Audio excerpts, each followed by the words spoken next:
Okay, we'll call the meeting to order. I pledge allegiance to the flag of the United States of America and to the republic for which it stands, one nation, under God, indivisible, with liberty and justice for all.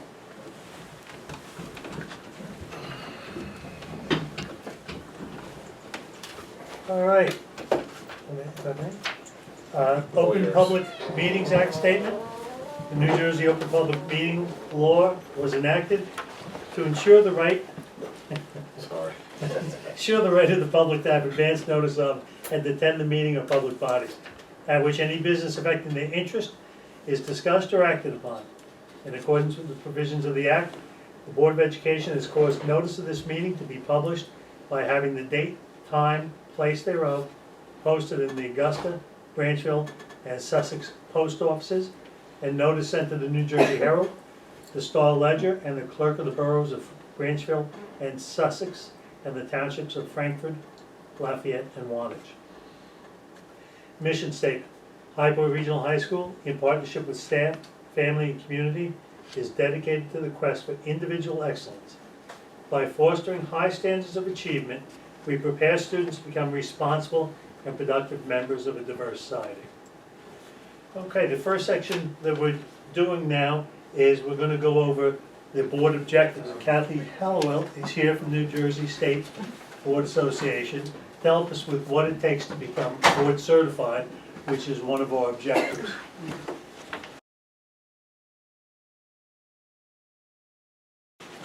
Thank you very much, Bill. Thanks for having me again. And so our first order of business is to just kind of revisit your board goals and just have a pulse check on where we're going with it and how we're going to accomplish what you need to accomplish for the year. So the last time I was here, I had the pleasure of talking to you about your board goals and your district goals, and these are the goals that we came up for the board, which was to review the bylaws.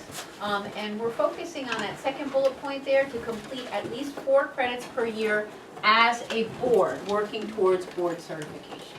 So just as a refresher, New Jersey School Boards, which is a support organization, we're not regulatory or anything, our primary objective is to provide professional development for boards. So you take your mandated governance training through us, but there's also a lot of ways that you can increase your scope as a board member through the professional development that we offer both to individuals and to boards of a whole. So the development that takes place in your board meetings, at the board table here in High Point, is what counts towards board certification. We have lots of programs for individuals. I know, Bill, you've gone to quite a few of them, and other High Point members. That goes towards individual certifications, because as a board member you can become a certificated board member, a master board member, a board leader, all this stuff, but that's just the individual. So together we're working towards a program of board certification. And there are some requirements for that we kind of talked about last time, which is actually on our website. So just to kind of recap, it's a 4-year process. So if we're looking to kind of look back towards 2018 and the credit that you earn, then we can do that, and that would mean we'd be working for 2018, 19, 20, and 21. But if you wanted to kind of let that one go and just pick up in 2019, we would work on 2019, 20, 21, and 22 to have the board certified by 2022. Those are 2 options that you have. I don't think the board earned any credits in 2017. So you can decide which year you want to start off. But if you look at in italics, if the credits are not earned within 4 years, that's okay, it just drops off. So if we're looking to start with 2018 and we don't quite make it, that's okay. 2018 credits will drop off and we'll just keep going. Also, a requirement is that a certain number of board members are present. So this is a 9-member board. We have to have 7 members present for the training in order for it to count. And a credit is basically an hour with me when you have 7 people present. Also, the superintendent participates, but of course it's at a board meeting, so your superintendent is going to be there. And the other thing, which we talked about, which it just kind of is what it is, and I understand the reasoning for it, but it does add an extra wrinkle to it, is that credits will be maintained as long as the composition of the board remains the same, or if the board experiences less than a 1/3 turnover in membership over the 4 years. 2018, I guess. Yeah, so that's, Yeah. yeah, that's We've had a lot true, of good turnover. point, good Yeah. point, good point. So, and those are, you checked over, so we do have to kind of be aware of that. But what was really nice about the conversation that we had the last time is that the board was in agreement that if we make board certified, that's a wonderful thing, but even if we don't, because of turnovers or attendance or something like that, you're still gaining the professional development, everyone who's at the table. And that goes forward in your work, I mean, it really does make a difference. So, that being said, we're looking at 16 credits over the 4 years. That second bullet point, participate in at least one full-day retreat or an equivalent of board workshops. It's a little bit redundant to the first one. It's really put there just to kind of get your eyes on the fact that a board retreat is an option for you. And like I mentioned, 1 hour with me is 1 credit. So something that boards do, whether they're looking for certification or not, is they'll often have an annual board retreat. Saturday, you know, in the morning sometimes, 9 to 12. Some boards do it differently. That's the most popular one that I kind of do. And we just talk about topics that the board determines is something of interest. They're really great experiences. They can, you know, result in team building, but also, as with everything you do with us, it's greater professional development. They're interesting conversations. It's more relaxed. It's open to the public, but it's not a formal agenda, so it's very loose and open as far as participation goes and the activities that we do. It's something to consider. That being said, if it's just not something that is workable for your board, as long as you have the 16 credits through the board training that I come out and give you, you're good, okay? Third requirement, complete a policy wellness check. That's of no charge. You just send us your policy manual, and I believe that's ongoing right now for High Point. You're good. Labor analysis of your contract by NJSBA, and you're good there. And also, annually, you'll need to do a board self-evaluation. And I know High Point used our online CSA evaluation system that we all did the training for and all that. The board self-evaluation is not all that different in that you sign in, you use your password, you kind of click through all of the prompts, you make comments, and then when everyone's done, I compile them into a report, deliver it to you guys, and we discuss it. You know, it's a good way of seeing what your strengths are, what needs further attention, and what kind of objectives you should commit yourself to in the upcoming year. Is it done on a calendar basis like the training? It is not on a calendar basis. You know, we'd like for you to do it once a year, but there's no mandated, like the CSA evaluation has to be done by a hard date if you want full CUSAC credits. This has nothing to do with CUSAC anymore. It used to, but it kind of dropped off. That's not to say it might not come back, but what's kind of nice about it now is that it does allow boards the freedom of completing it whenever they like. A very popular time to do it is after the CSA evaluation is all done and over. But also, I would say the second most popular time to do it is kind of towards the end of the year, which is interesting because if you do have a new set of board members coming on, that could kind of help you set them up for, and the board up for success for going forward in the next calendar year. But it's different, you know, you could do it in March, you could do it in November, it doesn't matter, as long as you do it. And no one is conflicted from participating in that. All board members can take place, can join. Okay, and satisfy, so basically that last bullet point is just make sure everyone does their mandatory training on time when they need to do it. I do know that sometimes board members get away with doing it after the 31st of December because the Ethics Commission takes its time before they kick you off. But if you were to do that, you'd kind of kick the rest of the board out of the board certification process. So just kind of have to keep your eyes on that. You know, as long as you're doing okay and you pass your CUSAC and all that, which you're in good shape, and we're ready for for board, certification. Kathy, Yes. can I ask you? Sure. The 16 credits within a 4-year period, I get that. Do the rest of them have to happen every year? Do you need a full? No, no, the wellness within check the- is once, Within the, You- within the 4-year? yes, the wellness check should be Window. done once within the 4-year window, there's no need for an annual wellness check. Okay. The analysis, there's no need for that annually, so you do it once, you're good. The board, self-evaluation should be done annually. It's kind of hard to justify giving a board certification if they're not doing a board, self-evaluation, so, and you only need a majority of members to participate in that for me to compile it, so that's an annual one, the other ones are not. So I'm wondering if you guys have any other questions about it or other thoughts on how you're gonna pursue it, because our goal was to do at least 4 credits a year, which I think is very workable. I mean, in 2019, you already have quite a few done. What are your thoughts? After today, we'll have the Sunshine Law, CSA Review, and Ethics. We'll have 3 done already. Yes, you have. But I can't Yep. count in my head. I was gonna say. How many people have we lost our 1/3? Are we good? No, those You were all have done not. after They were the done. change. You have not, you're still good. Okay, so the training came after the change of Yes, personnel. this is Okay, the so third. that, This is the it doesn't, third, yeah. right, it doesn't matter that it happened in 2019. The people that are here now were here for all the training, okay, gotcha. Right, there And was, the likelihood is that there will only be 1 seat changed Mhm. in January. that's a beautiful That's thing, the your hope. board You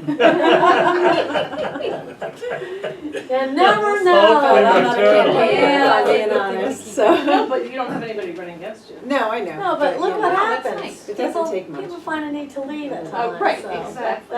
that could happen. Or a crazy, wild writing campaign Yes, yes. to that have could a happen. Yeah, certain right. individual. That's not That, gonna happen. That never happened. that would be Everyone's rather, very pleased with this now, right? Sure, so. wait until March. I know, exactly.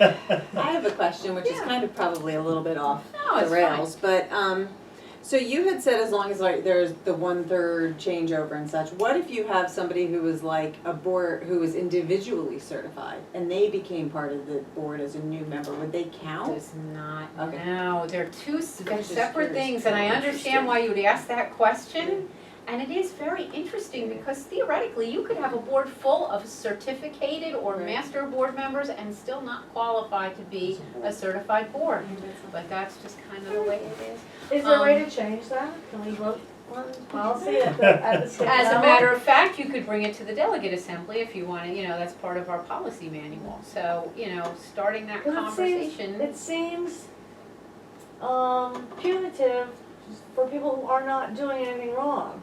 I mean, if first your board changes because of I know. what's going on in the community, but the people on the board continue to get I trained and- understand, yeah, I You're understand on my your way of side, I thinking. got you. Well, I will, on guess I videotape, opened up yeah, the- review and track, right. But I will tell you this, I mean, the whole reason for board certification is to make sure that your board has the kind of knowledge that it needs. And even if the board is not at fault and crazy circumstances, result in it, or not crazy circumstances, result in a Elections. change of the board members, the fact of the matter is the people who are sitting at the table newly, they just didn't get that kind of training. And if it's a majority of the board that didn't receive that kind of training, how valid is the certification? You can talk, that's a All right, I conversation. agree with I you. don't have the answer to that. So the certification essentially expires if we have more, like after we get, like if we go through all this process and 4 years from now, we become board certified, Yes. does it, and then there's a changeover in board members, then that certification just kind of goes away? Well, you still have the plaque, I will tell you that. I'm not kidding you, the plaque's a good thing, I like the plaque, We're you still know? blue ribbon. I like the plaque. We still have our blue ribbon band or something. That's, yeah, we you got know one what, of those Debbie? too. It's And like, there's a rug in the other office. There you go. there you go, so you can hang it right over the rug and it'll be, it's a point of pride, So it's what an I'm hearing is everybody achievement. needs to stay on the board. It's an Yeah. achievement. And once you become attend certified, trainings, yeah.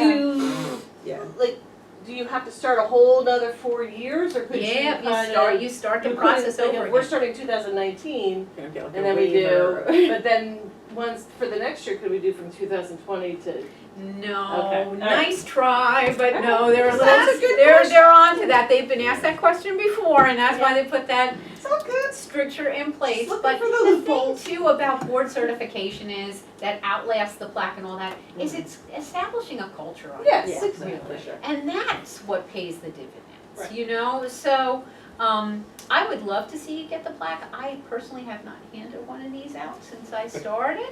Right, that's So working there on. was a recertification, but we don't even have recertifications anymore. So it would be very cool to be able to give High Point one of these, so, and you know. Oh wait, they I don't really- have recertifications? We don't have recertifications anymore. That was abolished. It really wasn't doing what it was supposed to do. It really Well, I would wasn't. think that people might move on. I mean, how many years? Well, I Look don't at know. your You look board. at memory seconds. I was just gonna say, how many years have they all been there yet? 152. Yeah, possibly. And you know something? Public education's always changing, Yeah. right? Yes. So we always Yeah. refresh our programs and this and that, so there's Yeah. always something new to learn and something new to talk about.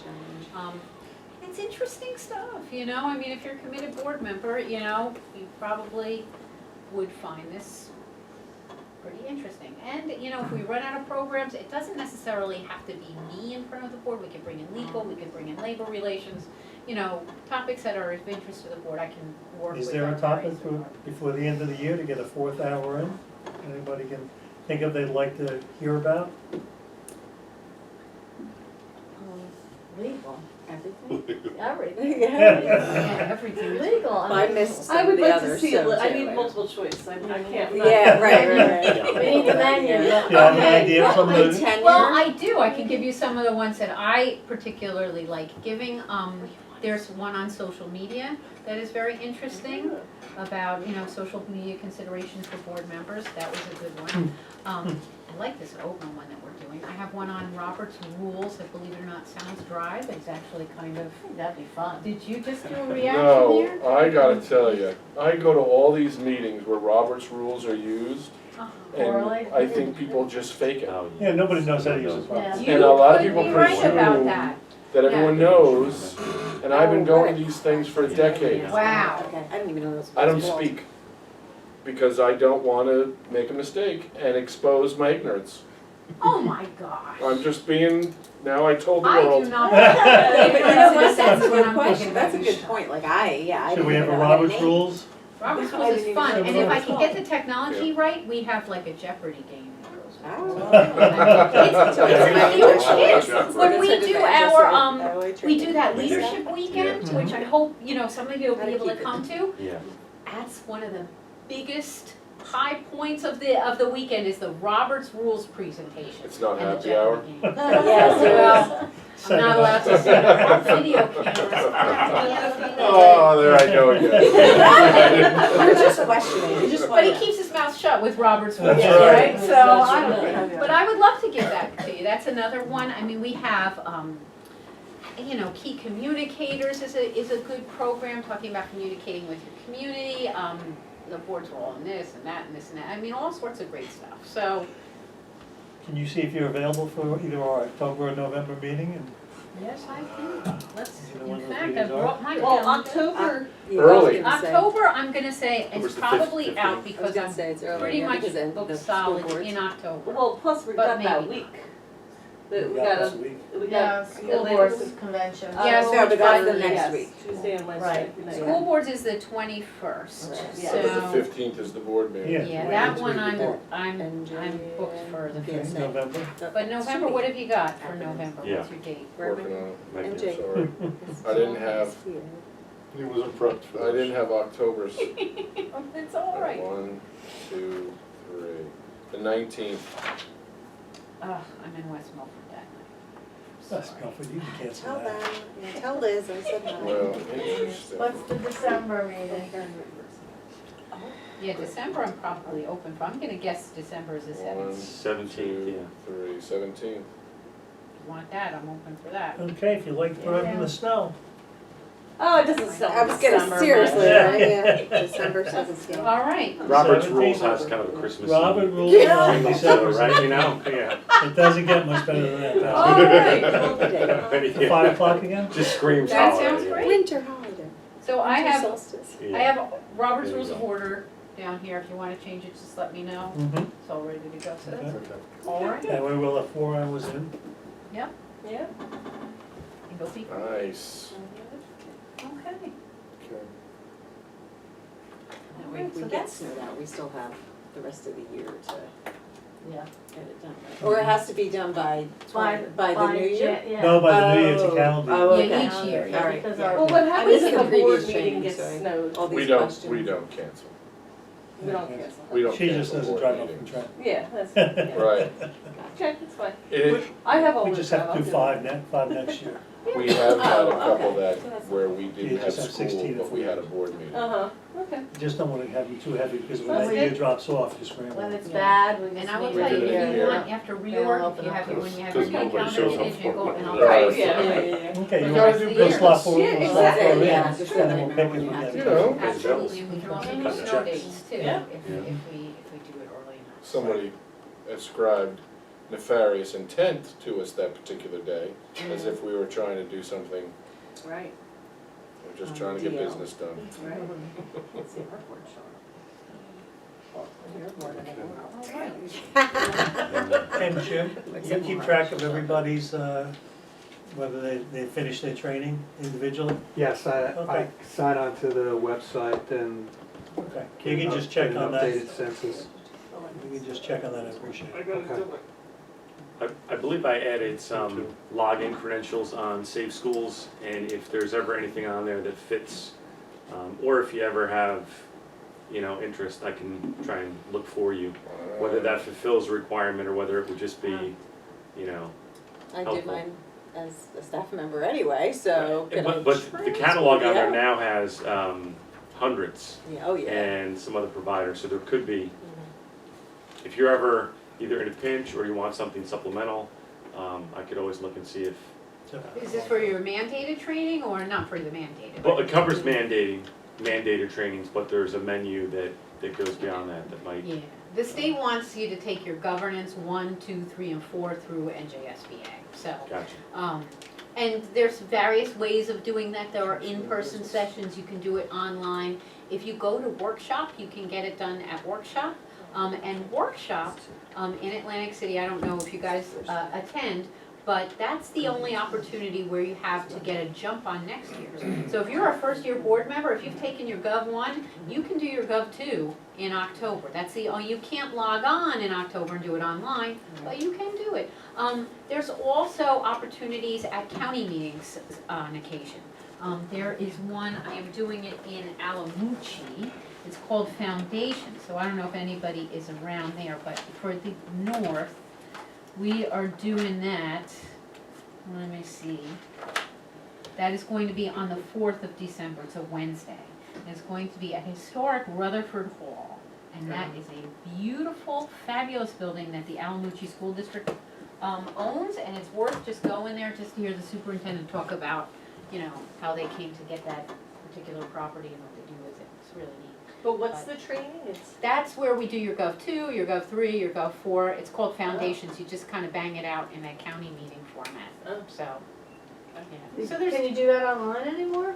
you can do it online, yeah, absolutely, Okay. but you can't do it early, really. You can only Right. do it early at Right. workshop. That's the only Okay. difference between, that Yeah. you should know about that, So if I did the governance 1, but I can't do governance 2 now until January, Unless you go down to unless Okay, but if I so- go to this thing in December, I could do it? October. Not in December, no, Oh, okay, because I thought that's what October, you the workshop thing is the only, Oh, okay. yeah. The All right. December one is if you didn't have your, I don't know if we do Gov 1 at Foundations, but I know we do Well, I Gov would, 2. I was gonna say, Gov 2 is what I would be Yeah. looking for, because I did Gov 1. Yeah, Gov, I think you might have to Okay. wait till next year Okay. for, in fact, I know you'd have to wait until Don't next be year. an Okay. overachiever, just wait. Well, I'm not So, going to school boards, I I go to school boards like being week, so. proactive, I think that's You a know, wonderful but I'm a thing, total so overachiever. I Absolutely. If you do, Yeah. can if you change go that if I online, which I did do. Yes, It says somewhere on the school boards that you have to do it in person. you only have to do it in person if you are looking for an individual certification award. And I believe that that is only for the new board member certification award. The other thing that you should know too is if you do it online and you decide, I really do want to go for this award, you can do Gov1 in person at any time after that. So even if you have it already, you've been on the board for 2 years, you could take Gov1 because you're trying to Yes, it build a is. credential for individual certification. Yes, ma'am. So that's that, I think, as far as our board goals go. Did Okay. we want to talk a little bit about the district goals, or you guys have your district goals already? Yeah, we're progressing, and we Solidifying will them. provide an update. I have it on my calendar to provide an update.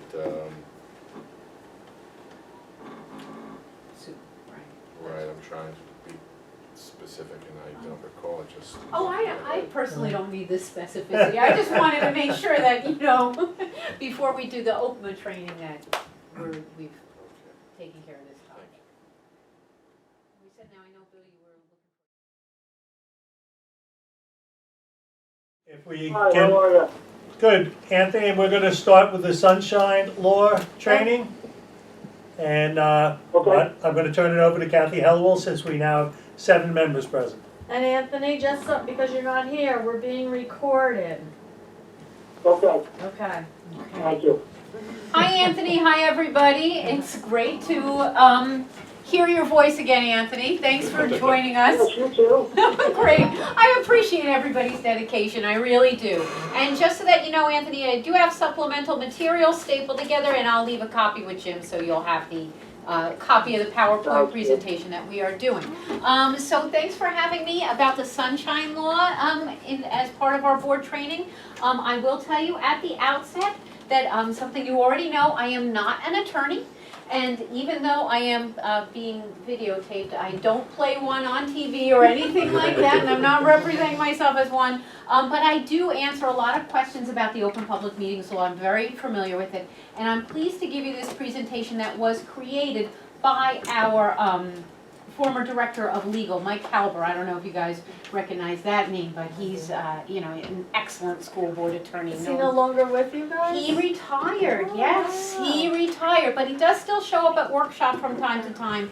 And he and Charlene Peterson, a field service rep from Morris and Essex counties, made this presentation together, and they presented it at workshop in 2018. So now I'm bringing it to you guys. I don't know if you were able to see it back then. There's always so much going on at workshop. But the Open Public Meetings Act is really important for boards to know about, and there's some ins and outs that we may not be familiar with. So I'm pleased to talk to you about it. It was enacted in 1975. And if we can recall 1975, what was going on, what was big, that was the Watergate era, right? So there was a lot of mistrust in government, and it really was eroding the trust that the public had in all of the different officials that represent them.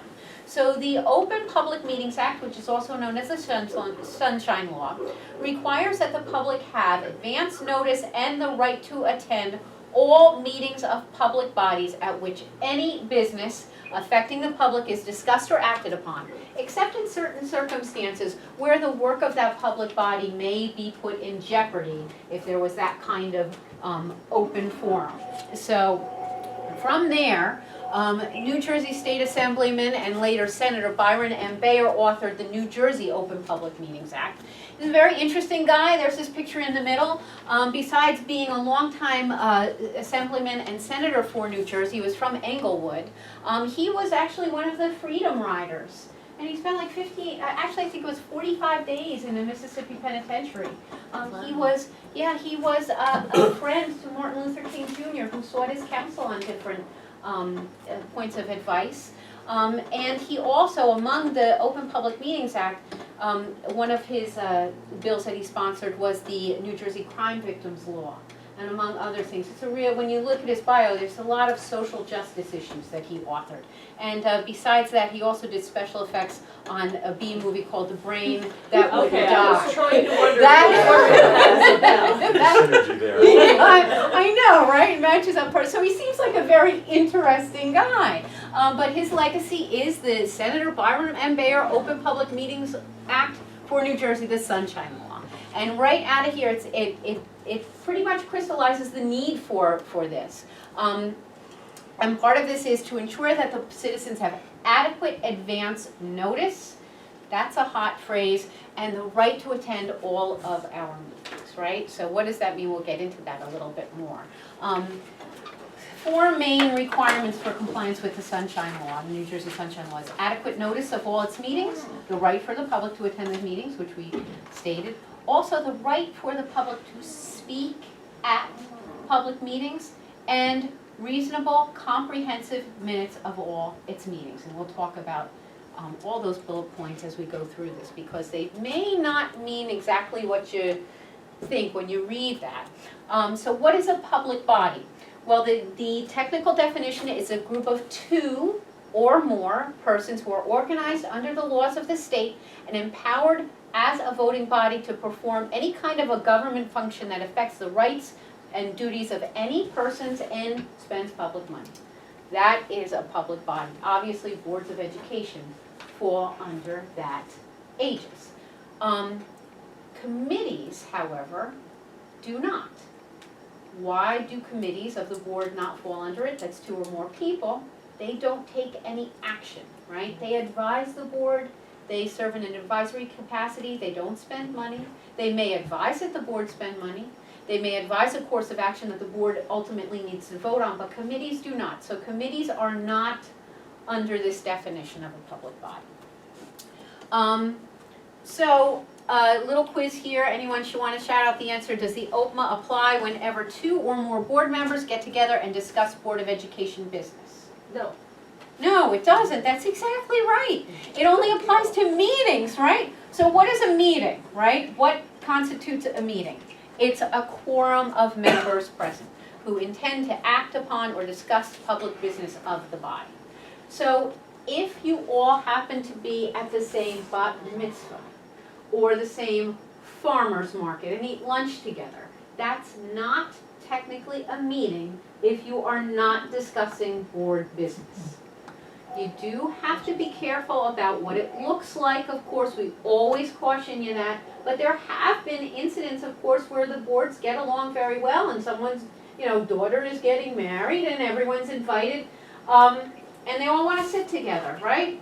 You got to think about that. But technically, that's not a violation of OPMA as long as you stop talking and you don't talk about I was gonna say, the board question business. reads though, that they're discussing Board of Education business.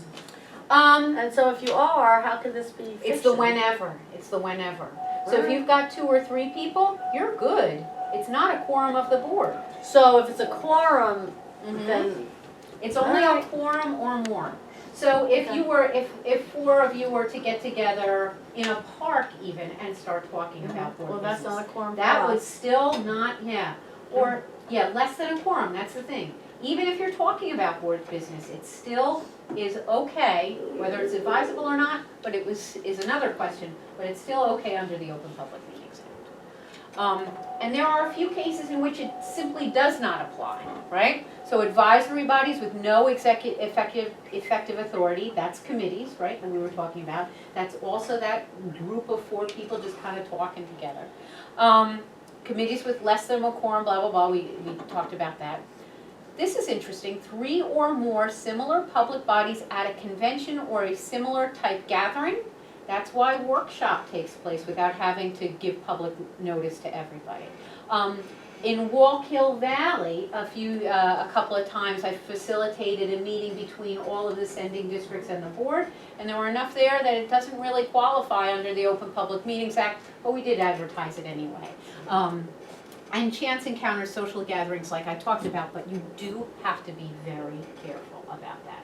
Because one of the reasons why OPMA is in there is to engender trust, right? That's why we have an OPMA.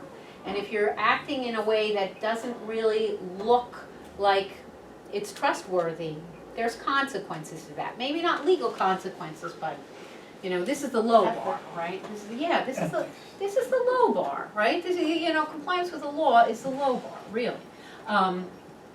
Okay, prohibits boards from failing to invite a portion of its members to avoid the requirements. That's another, so don't try to do an end run around it, right? That's what that note there is for. So what is a meeting? Any gathering, whether corporeal, that's most of us, or by means of communication equipment, that's our friend Mr. Marangi, which is attended by or open to all members of the public to discuss or act as a unit upon the specific public business of the body, right? That's pretty much what we're doing here. It describes our meetings. And there are three types. There's regular, special, and emergency. What do you think about this particular question? Does OPMA apply only to in-person meetings of the Board of Education?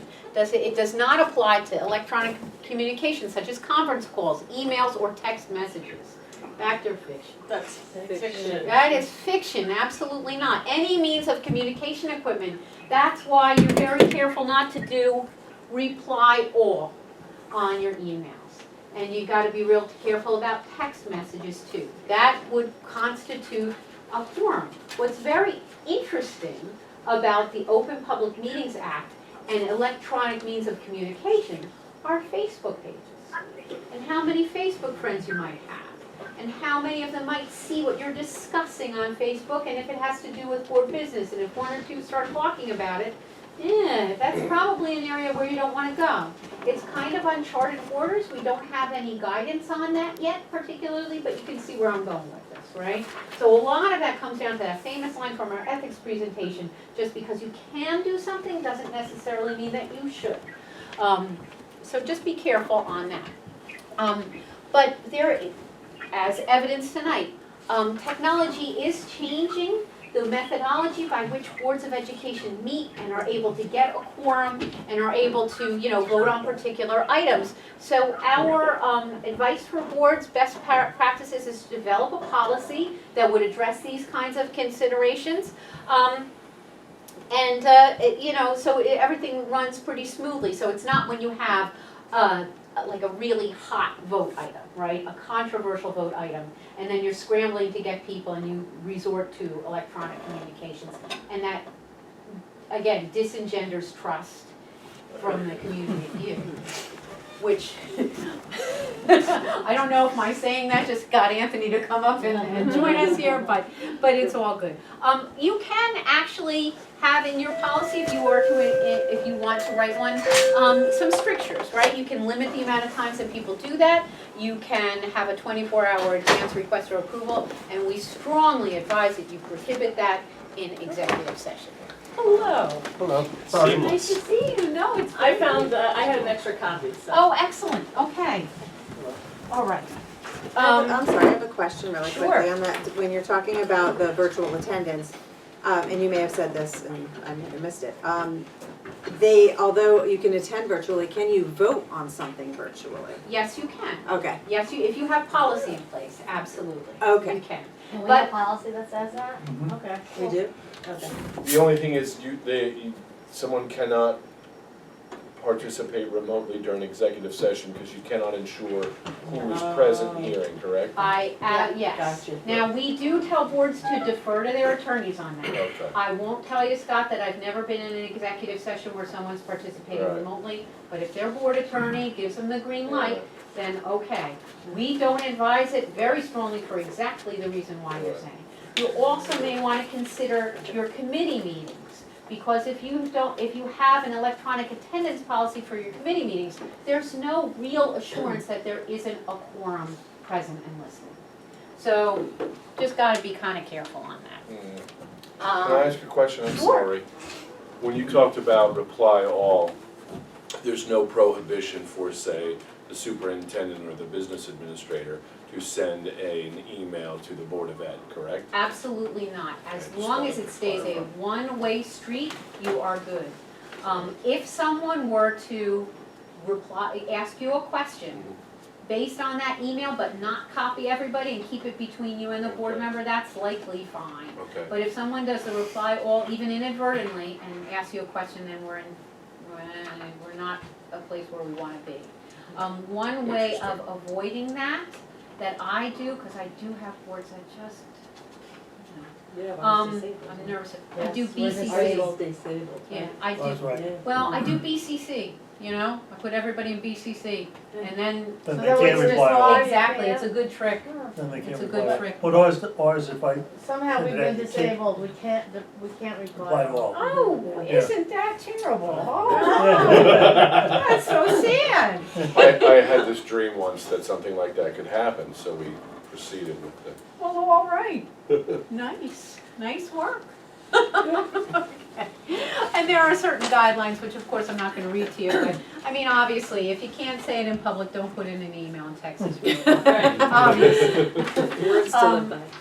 Okay, and this is pretty much what we were talking about. I also wanna let you know that personal email and text can be subject to the Open Public Meetings Act, right? And they can also be subject to discovery, right? So we strongly caution board members to use their district email if they have one, okay? How about this one? If you've complied with notice requirements for your regular meetings by publishing your annual meeting notice 1 week after the reorg date, do you think that takes care of you under Oprah? Yes, it Oh, does. okay. Yes, it Even does. though, so. However, However, I know where you're going, I know where you're going, right? Yeah. But once that's published, Mhm. is this Yeah, fact or fiction? Boards of Education may not hold a meeting on a date that's not included there. without doing a separate notice. Well, you have to do a separate notice, that's exactly right. You can call, and you do, I'm sure, special meetings, emergency meetings, as needed, things arise, right? As long as the requirements for notice are met. So have we posted, Jim, do we post every month? In No, we do addition, the or just annual- do the annual yes. posting? So when we say it's been posted in the clerks and the townships and the post office, that's just the January. annual public We meeting sent them notice. a January piece of paper and they're responsible for putting it up someplace. I just It's on the assume that- webpage. I know, I know, but I just assume that because we read this every, Yeah, the same I thing. said, I thought every month we're sending the information out, but we don't. They know, because it's already sent. Right, and the notice requirement is not just for, the webpage really isn't a notice requirement. Oh, no. It's gotta be 2 newspapers, right? Yeah. All this chart is on here. Yeah. And you have to publish now, the thing with the regular meetings, right, the ones that you decide upon on reorg, you don't know what you're going to be voting on, so you don't know what the agenda is, because the language is the agenda to the extent known. You just don't really know, you know you'll be taking action, so that's all taken care of. If you do call a special meeting to discuss a superintendent's evaluation, to talk about, closing a school building or something like that, you need to put that language in your notice, what you're going, the agenda to the extent known. You're calling a special meeting, you kind of know what you're gonna be talking about. Like tonight, we did this tonight, we had to post a special meeting with the time, Mm-hmm, right? Is that what you're Right. talking about? there you go, yeah. Today's right Yeah, down training. absolutely, absolutely. So this chart, I'm not gonna read all to you, but it's in there. That case for Lewis Gallagher versus Monroe Township that is cited there, that's interesting because the administrative law judge found at the end of the day that there is no requirement that the board make accommodations for the public to attend a board meeting.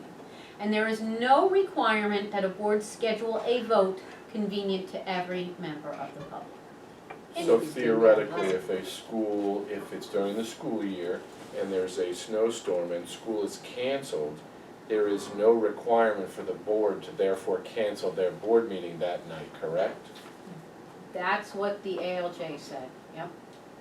And I just wanna make sure that the Yeah. camera is on. That's Again, my- I'm not an attorney, so, that's a great question to pose to your attorney, but in that decision, that was the conclusion that the administrative law judge reached. And just so that you know, there are boards, there's one board, that is in one of my districts, they meet at 3:00 in the afternoon. I'm not sure who's attending that, Probably a but P to 3, it's their prerogative, no, it's not, wow.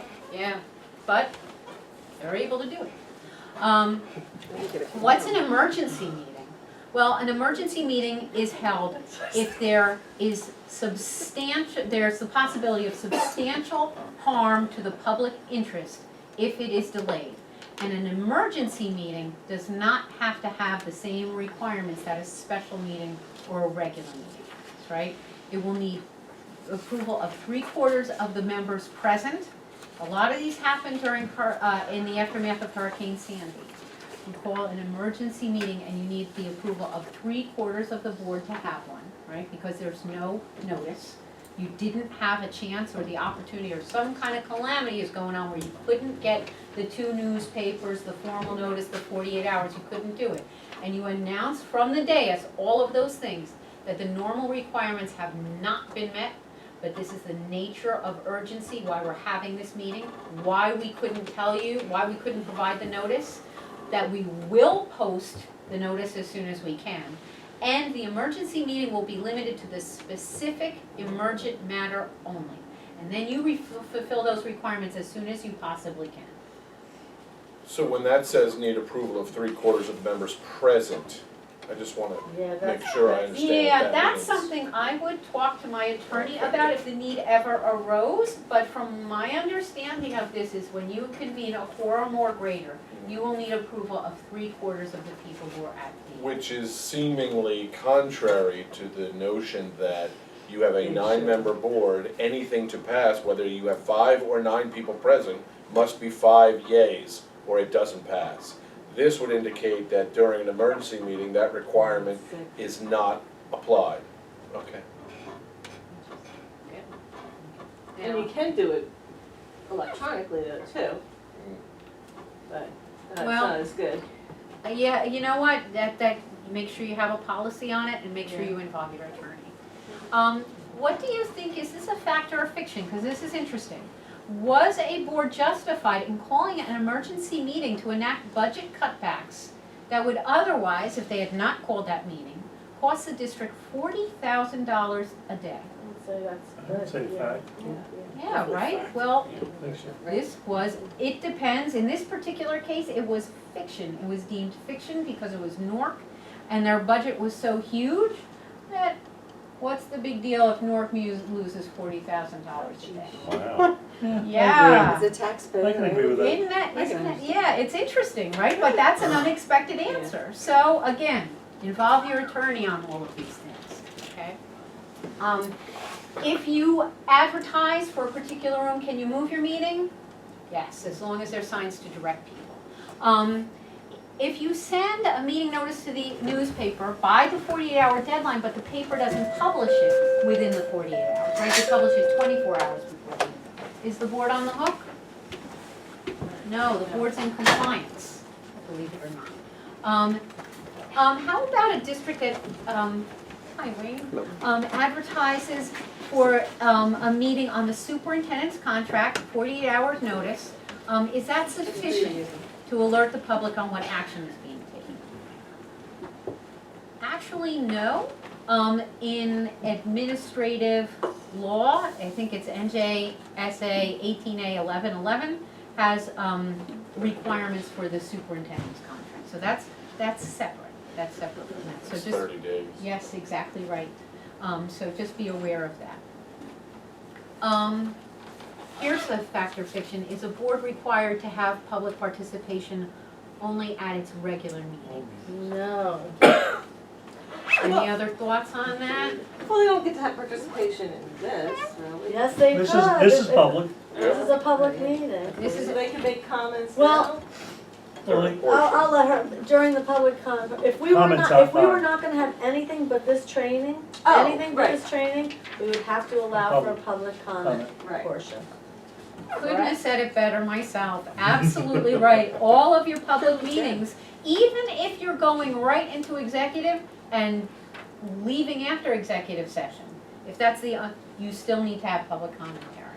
And even if you have a strategic plan where the board is present and you open the gavel, and strategic planning, the way we facilitate them, it's all about public participation. But technically, you do have to announce from the dais public participation and read your, kind of intro statement. So public participation is very important. That's one of the underlying tenets of the Open Public Meetings Law. Here's another thing that's very interesting. Can you restrict topics on public comments? Is that a fact or a fiction? And the board, That's a fact. let me read it the way it's written. Okay, fact or fiction?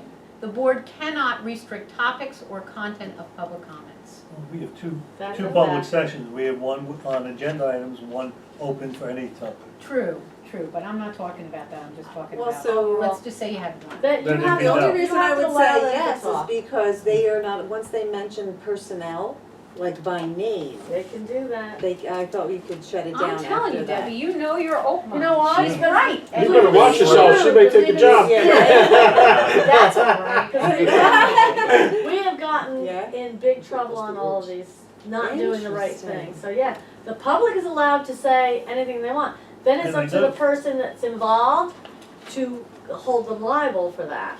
But the board cannot bring up names, but the public can. But We've they had, can? we've had parents come and say Interesting. bad things about coaches or teachers, and you have to Right, say, please, please don't speak like that. Right. We're in a public session and you're being recorded, so mind yourself. Right. And sometimes they back off and That's sometimes they interesting. don't, but you Well, can't shut them down. You can say mind yourself, and I actually do have a disclaimer that I share with a lot of boards who put on their agendas that pretty much says, look, we're listening to you, this is your opportunity to tell us whatever you like, you're limited to 3 minutes or whatever in accordance with our policy, you have to say your name, blah, blah, blah.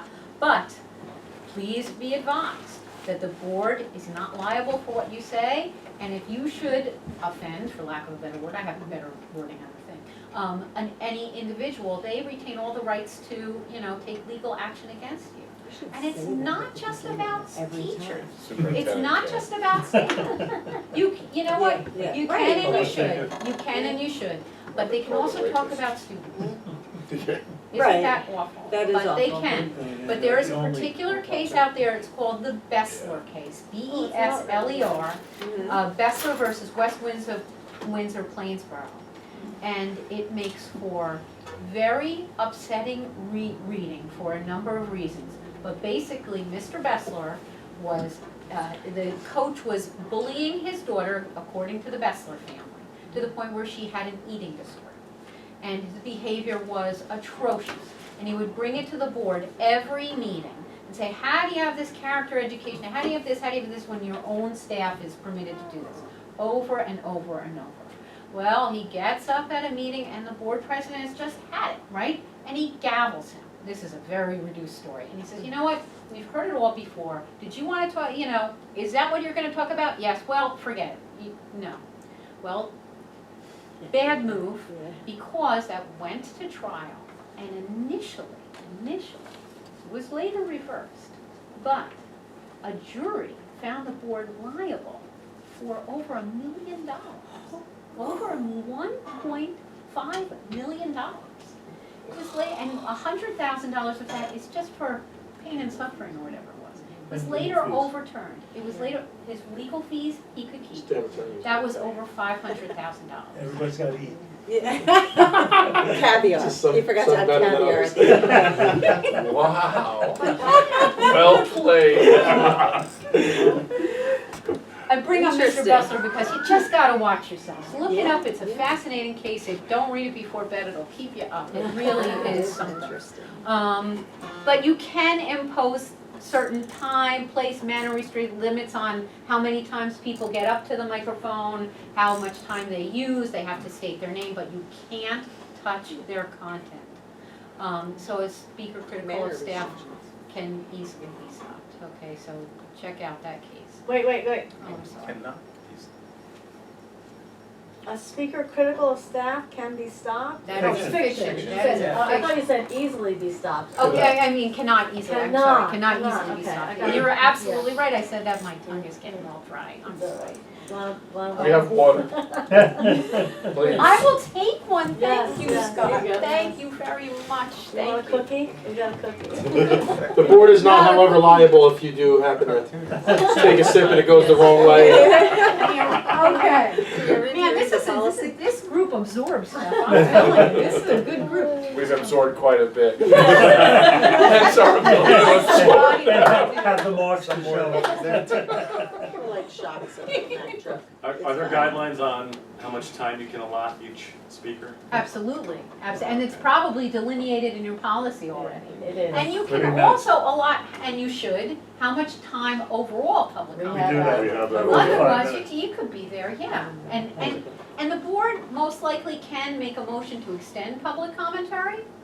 And if you have a board vote, the majority, yep, you can extend public commentary.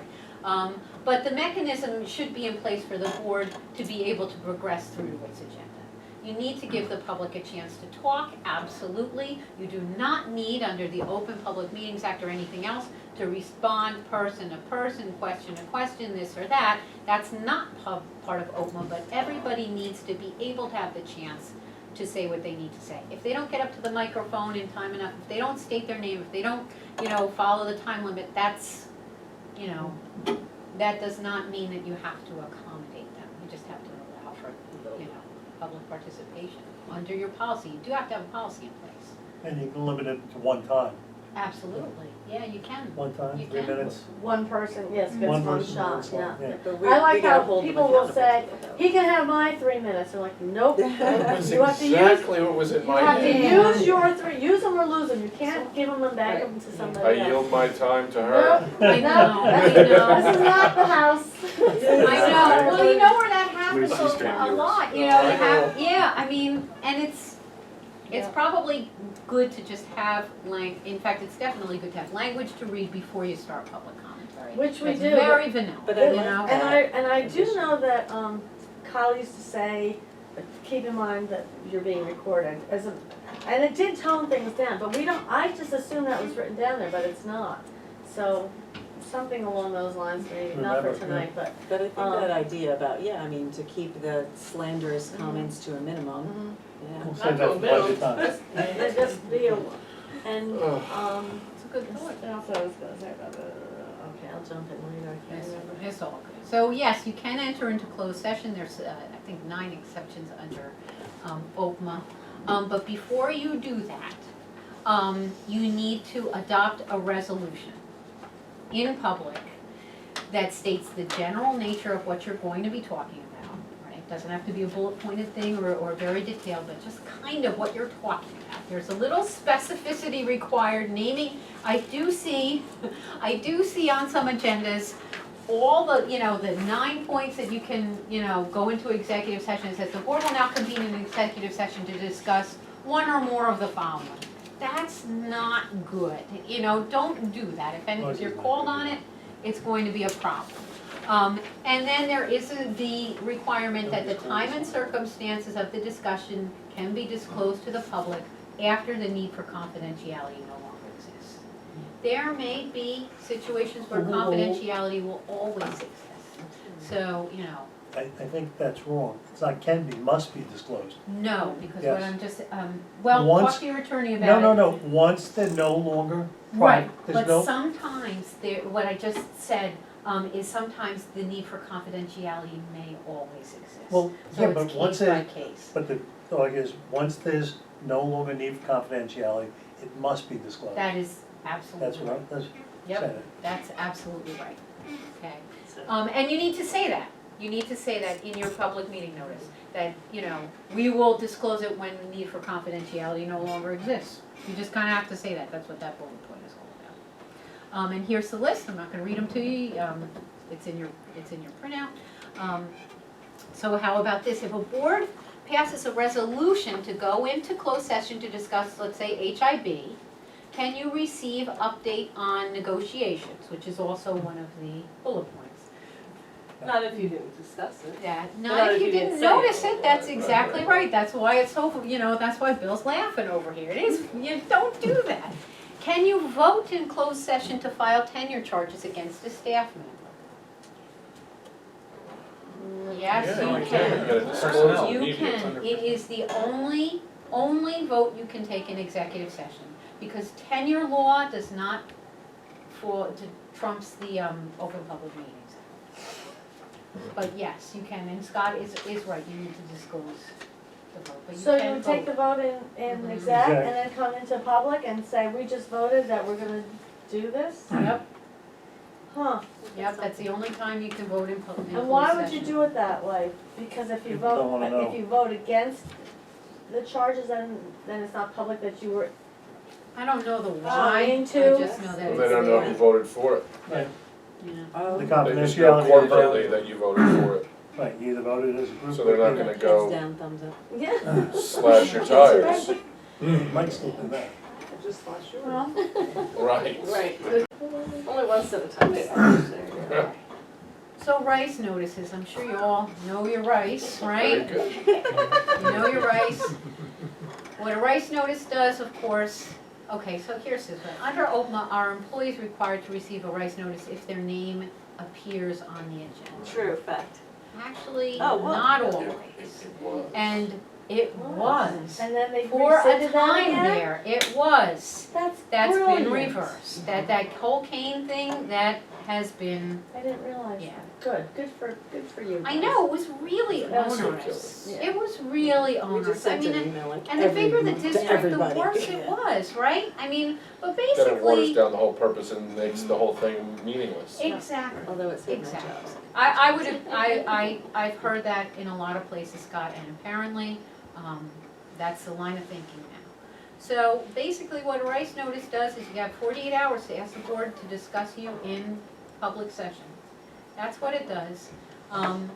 You know, the board may invite you into closed session, but they're not obligated to.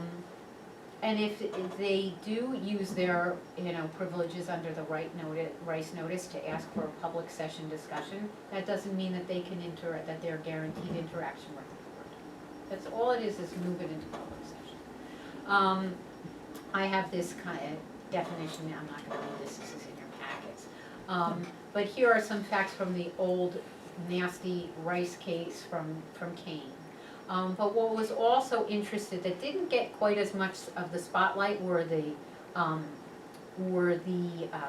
decisions about meeting minutes.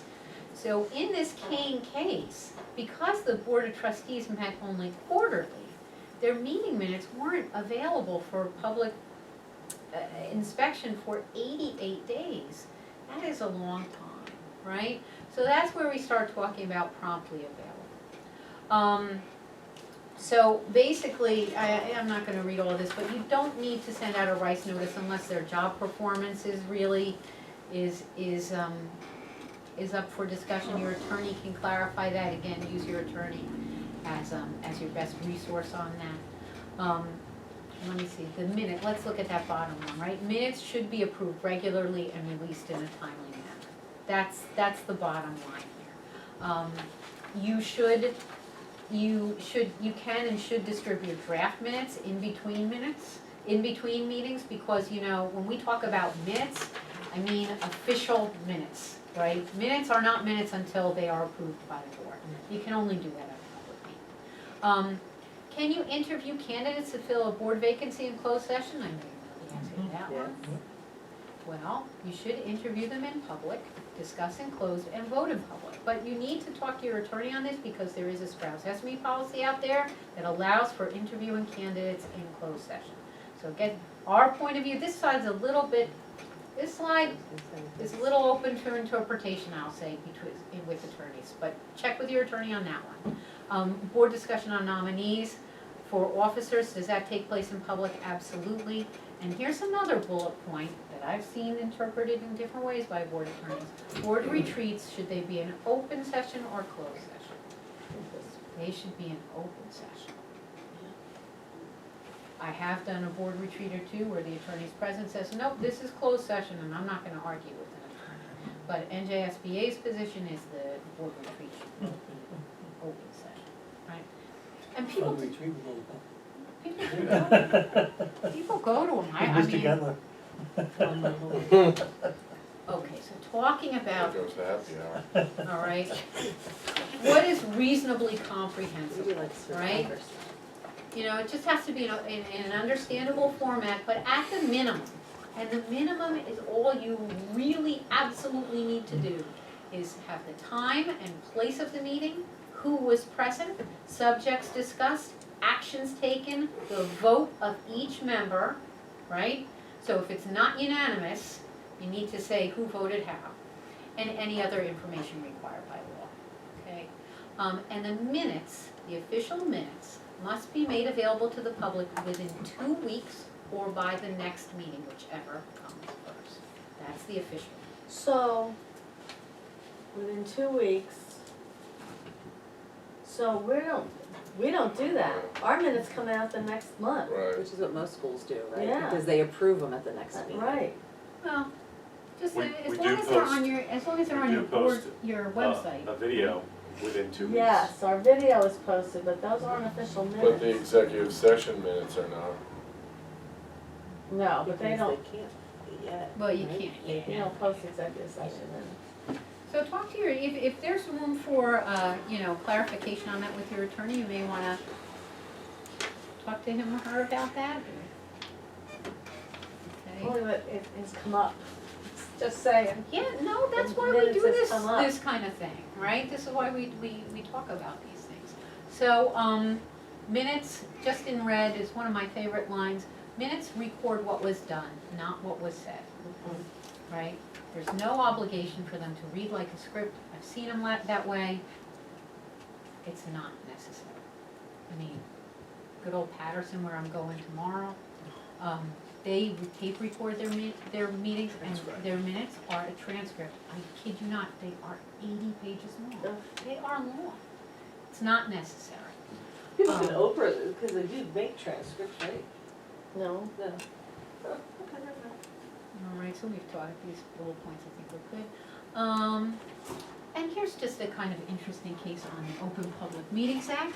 And this addresses draft minutes versus approved minutes.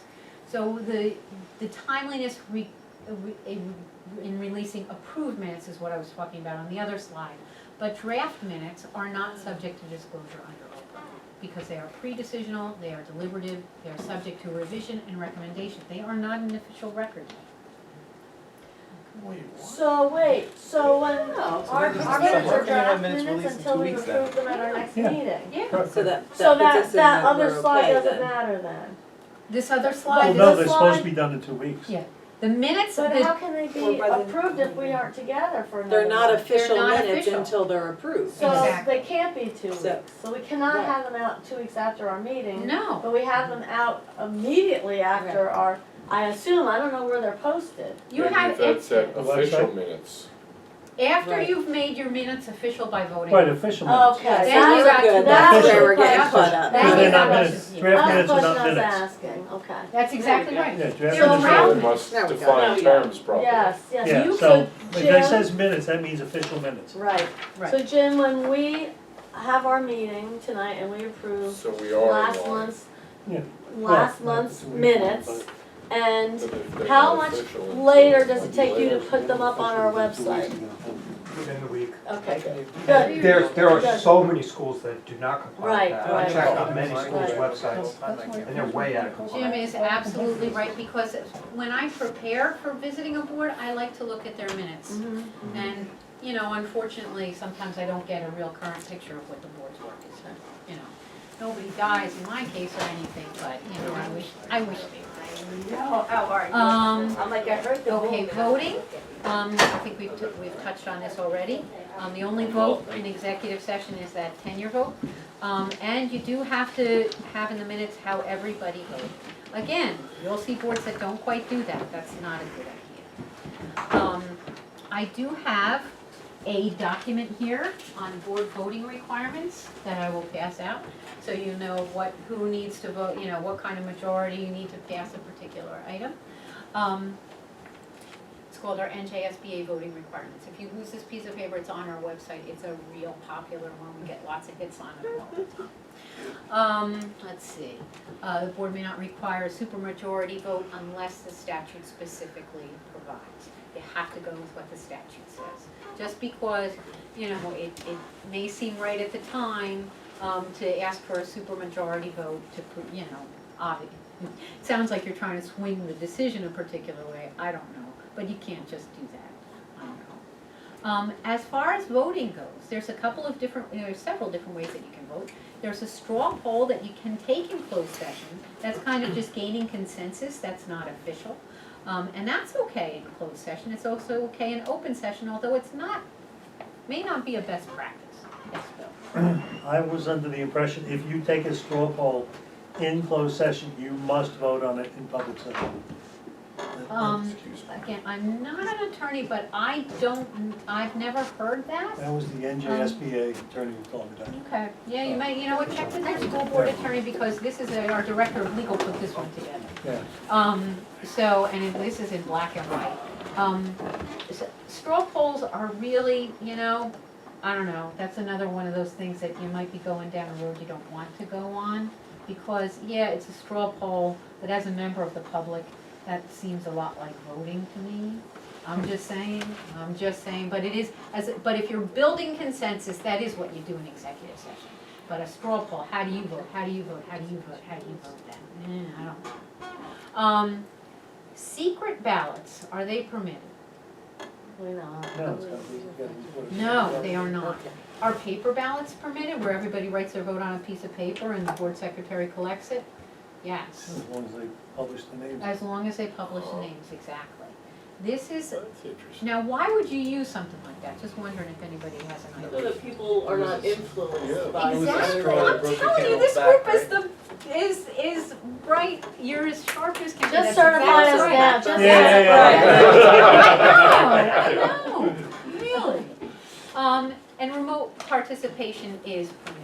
As long as your policy permits and the member can hear and be heard, you're in good shape. I do see it happening, and it's really not an issue. This stuff I'm not gonna bother with. These should be covered by your policy. Remedies for OPMA violations. If you're out of compliance, the board action could be voided. So that's another reason why you need to make sure you are under OPMA, okay? Can the board take corrective action to cure a violation though? If it knows it, I would hope so. yes, you're right, thank Good. God. Yes, you can do So is that like having your board member sworn in a second time? Okay.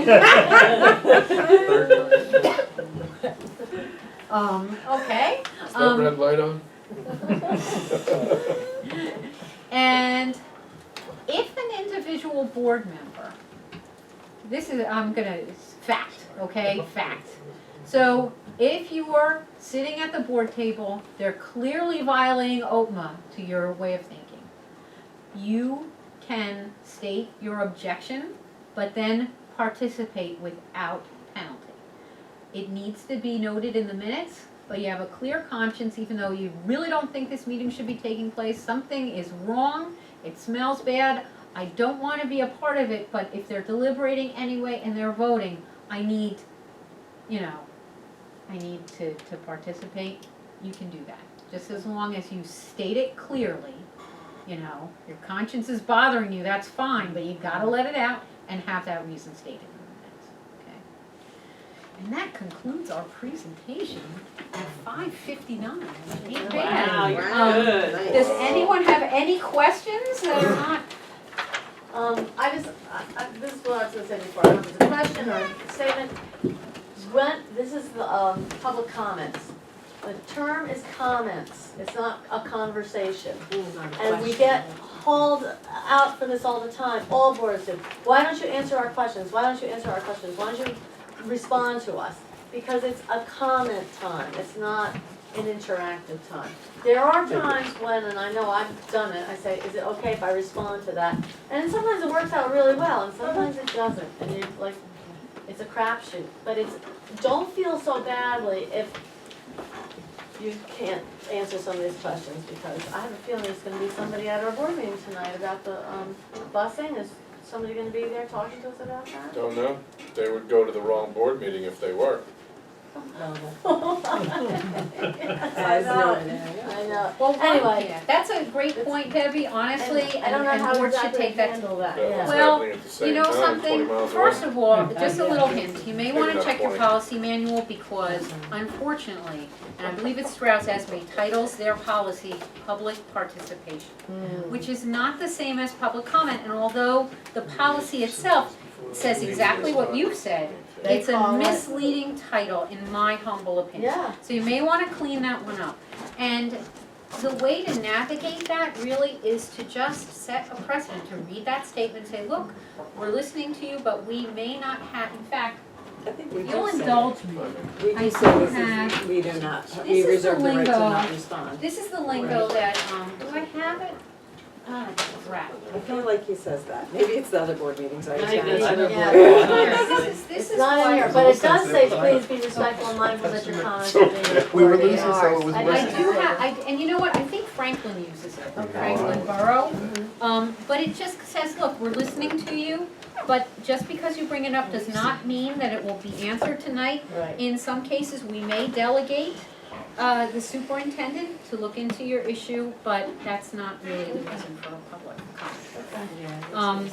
You know, it's It's just just, kind it's of difficult, right because not sometimes to- it's an easy fix, sometimes somebody says something, oh, no, this is what we've done. And like, Right. oh, and that's easy. Right. Other times you get But in I- a fight with well, the somebody. But I and that- feel like there's a good time and about, like, you should, if you can answer it easily, I feel like you should. Yeah. Because then it doesn't look like they're just But you're spouting right, and we're yes. just not That paying is a attention. bad visual, that's a very bad visual if you have a bunch of stone-faced people getting questions, and the question is, what's your criteria for a snow day? No answer, you know, that's Right, difficult. that's what I'm saying, So, like, I I mean, certain things should The be reason answered. why you shouldn't be obligated to answer these questions is you don't have the data, you Right, don't of have course. the answer, anything could come up, right? So if you craft some language to read before public commentary to explain to the public, it's not that we are shutting you down, it's not that at all, it's Right. that we do not have necessarily the resources Or the to answers at this answer, moment. to solve the questions that you bring to us. So we may delegate that, you know? But, and hopefully that will work. That's been successful for some of my boards. I'll send you the lingo bill just in case, you know, Thank you. it looks right. But thanks again for having me, guys. and, Thank you for it's coming. always a See you pleasure. just before Thank you. Christmas. All right, sounds good. And are any of you guys going to workshop? Yes. Yes. All right, look me up. I'll be there. We'll find it. She's got a question, she's got a comment. I just had a quick question that is not really relevant to this, but in terms of posting, so there's been some debate, in other schools that I work in. The contracts that that need to be legally required to be posted on the school's website are superintendent and BA, correct? Yes. Anything beyond that? Like I said, I'm not an attorney. I'm going to say no, but defer to your attorney. Okay, I was just curious, thank you. All right. Thanks, everybody. Thank you very much. My pleasure. I'll see you all later. Okay. Should we take a vote to go to executive session? You get to read that thing.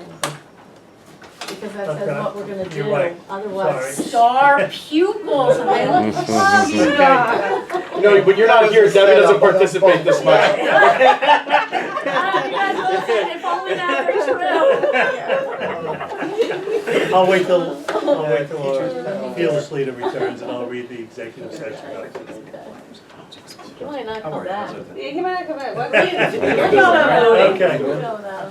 All right, a motion will be made that the High Point Regional High School Board of Education enter executive session to provide an update on legal, personnel, and negotiations items which are exempt from public participation pursuant to New Jersey Public Law 1975, Chapter 231, Open Public Meetings Act. Any discussions held by the board which need not remain confidential will be made public when appropriate. Minutes of the executive session will not be disclosed until the need for confidentiality no longer exists. The board will reconvene in public session in the cafeteria annex at the conclusion of the executive session. It is not anticipated that any action will be taken. Do I have a motion? So moved. Second. All in favor? Aye. Opposed? Seeing nobody opposed, we'll move into executive session.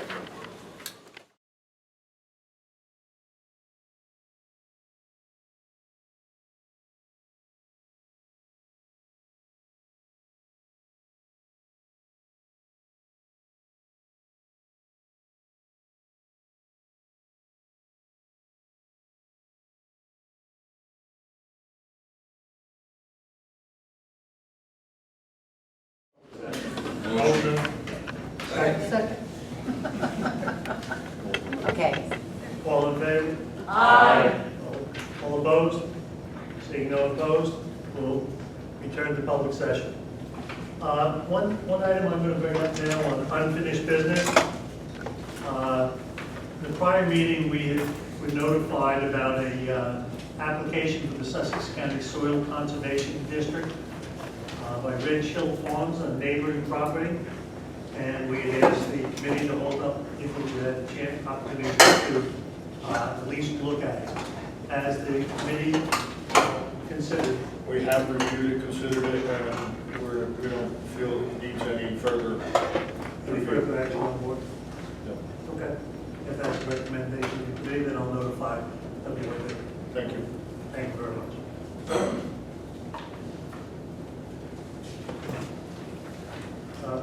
Next is the approval of the minutes. Jim? Can I have a motion to approve the regular meeting minutes for August 20th and the executive session minutes for August 20th? Motion? Second. Mr. Ancliffe? Yes. Mr. Reggie? Yes. Mrs. Anderson? Abstain. Mr. Dunn? Yes. Ms. Smith? Yes. Mr. Caraza? Yes. Ms. Nugent? Yes. Mr. Dunn? Yes. Mr. Kehoe? Yes. We'll now go to the public comment section. Agenda items only. Please give us your name and your address. And in accordance with the Open Public Meetings Act, we will be open to the public comments for agenda items only at this time. Each speaker should state his name and address. You'll have 3 minutes to address the board, which will be timed by myself. We'll limit the section to no longer than 45 minutes. Please be respectful and be mindful that your comments are being recorded. So I'll open up to public comments. Do we have anybody who'd like to address the board? Seeing nobody wanting to address the board, we'll move on to presentations. Student council. Jonathan, if you would you mind going on up there? Oh, yeah. And then introduce yourself. Thank you very much. Alright, so, hello, I'm Jonathan Kors, and I'm the Speaker of the House here for the Student Council. And so far, we've been just kind of talking about basically how we're going to be impacting this year, and basically, what else are we talking about? Just like how to make more community in the school. And so one of the things we have that's going on is going to be the Spirit Week, which I do not believe, I don't know which week exactly it is. I wasn't at the meeting, it's at lab. So, but, yeah, we have quite a few events going on with that, different days coordinated to like different Spirit Weeks, just to get everyone like really back into community, back in the school and swinging things. And then we have homecoming after that, we'll have the Powerpuff game, and just all bring a little community to it, so that's all I have to say. So. Good, thank you. Thank you very much. Welcome to the board. With that, HPEA.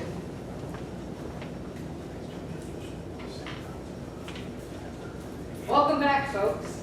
I'd like to say I want to give a heartfelt thanks to Dr. Ripley, Mr. Chalmers, who's not here, Mr. Van Orden, and Ms. Ledoux, and Mr. Corella, STEM supervisor, and Mr. Aldo Diodino, who has made this, the 20 years that I've been here, one of the most welcome backs ever. I feel that we started off on the right foot. The students are engaged. Administration has listened to us as far as the cell phones. We're supported, and we're on the right foot at, starting off, running. Of course, we had a few scheduling problems. That's always happened, but we're okay. We're good. We're communicating. We're talking. We're doing well. Some concerns are, always working out. Here you go, food everywhere, everything else, but we're talking about it, so that's good. The cell phones were a big issue. Kids are finally adhering to, this is a learning environment.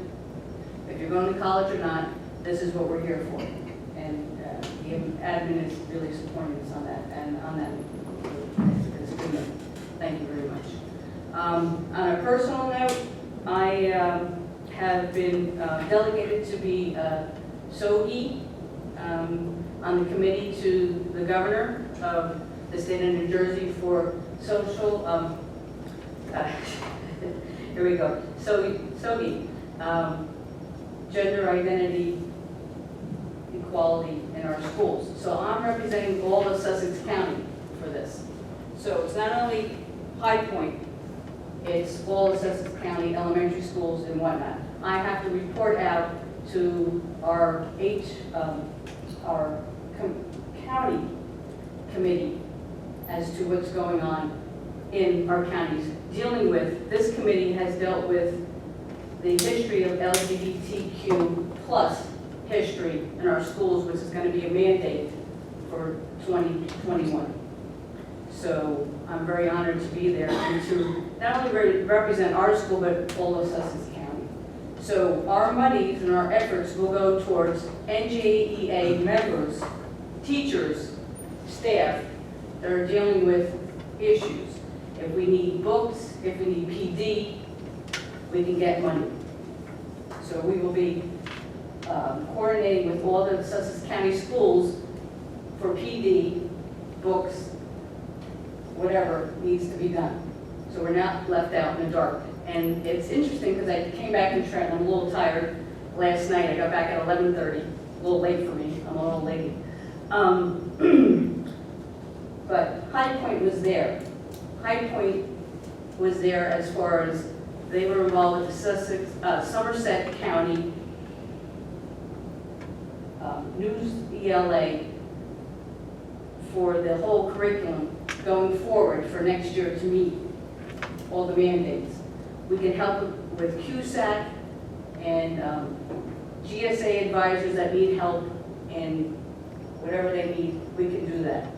We just need to communicate. So every month I meet with the council reps of Sussex County and they'll bring their needs and I report out as to where the money can come.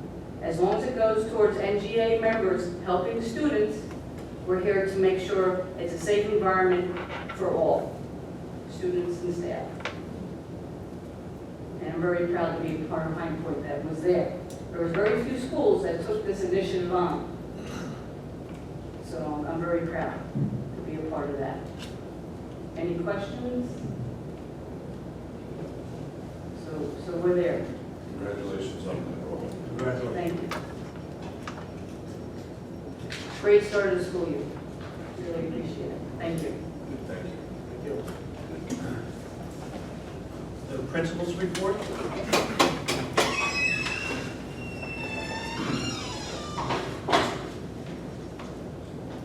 Good evening. Welcome back, everybody. I appreciate you letting me speak tonight on John's behalf. His principal's report just consisted of a few things for the opening day of school, the opening week. It's great that the HPRHS was behind it, and as far as they feel as positive as we do about the way we opened. Opening school went very well. Thank you to the maintenance, custodial, secretarial, IT staff for all the things behind the scenes to get school open. Updated some areas for more collaborative spaces. That was done this summer. And flexible seating in the media center in some other classrooms took place. 9th grade parent night was last week. I think I saw Mr. Kehoe was there. I thought I saw you there, and it was great. I thought it was a very well night. I was there as a parent, so it was a little different aspect. I got to appreciate it that way, as Dr. Ripley as well. Thank you, Kip Carter, Lindsay Ledoux for their awesome presentations. Janet Brummel, Karen Vandergroove, Kristen Jacqueline, Donna Lembo, Kevin Perry, and the admin team for all their assistance as well. Back to school night is this Thursday night, 7 o'clock. Refreshments are going to start at 6:30. I believe right here in the cafeteria we'll have those. And then college application financial aid night is Tuesday, September 24th at 7 p.m. Okay, so that's John's report. Does everybody have any questions? All right. If it's okay, I'm just going to lead right to the athletic agenda, or my report. Right now, we played 5 soccer games so far each. Our boys team is 1-5. Our girls team is 2-3. Very tough division that they play in. I had another tough game today against Newton. You know, it's hard when you have to go up against tough competition day in and day out. We really don't have a breather on either end. But they're doing a great job so far. Field hockey, we're looking for our first win this Thursday at Kittatinny. All right, so we're counting on that. All right. Cross country, they swept last week. Again, they won today. Looks like they had another good showing. All right, they're off to a great start. Close though, right? Girls will be close. Yeah. So we have a few injuries. Once we get some of those starters back, I think we'll be okay. We'll be back on top again, which we are already, which is great. Girls tennis, they're 4-2. I think we advanced almost every single player to the HWS quarterfinals this Saturday. That's 2 years in a row that we did that. So kudos to them. They're off to a great start. Football, we plan on getting our first win on Friday night against North Warren here at 7 o'clock. It's also youth football and cheerleader night as well. So we'll be getting those, we'll be getting that started around 6:30 p.m. We'll start announcing the football and then the cheerleaders from our youth level. Always a good night, really good night as well. Field hockey's annual Play Pink game is going to be October 9th this year against Kittatinny here at High Point, 7 p.m. All right, always another great event. And I think it means even a little more having a local team, somebody right across 519. All right, makes a little bit more sense than to play something like that. It is October 9th, 7 p.m. And homecoming is going to be the week of September 30th. So from September 30th to October 4th at the homecoming game, October 4th, 7 p.m. against Vernon High School. A couple other things I just want to touch upon. Ryan Frieda is going to be one of our 30, he's one of only 30 representatives in the state of New Jersey to be on the Student Ambassadors Committee for the NJSIAA. Second year running, he's one of only, I think, 8 student athletes from the state of New Jersey to be on it both years. That's a great honor for Ryan, all right, and for our whole athletic program. Some alumni updates. 2019 graduate Tyra Wingle was selected as the MAC Player of the Week at DeSales College. Her first week as a college field hockey player, she scored 5 goals in her first season. So, pretty phenomenal start for her, and congratulations on her start there. And 2011 alum Nick Boyle, 1 catch for 14 yards on Sunday for the Baltimore Ravens. It's the first play of the game. I thought he was going to have about 200. And they didn't throw to him anymore. But still, he's done a great job there. He's one of the 3 tight ends on the roster, and you know, we all think he's the best blocking tight end in the league. So it is a lot of fun to watch. My only final thing is, had I known it was Throwback Tuesday, Mr. Kehoe, I would have had my Kittatinny football shirt from 1990, and I never broke that out. But that's my report for tonight. All right, thanks again. Any questions before we? One question, I've heard there's been some injuries, non-contact injuries on the football field. Yes. Address that at all? Yes, we had 4 non-contact injuries on our practice football field.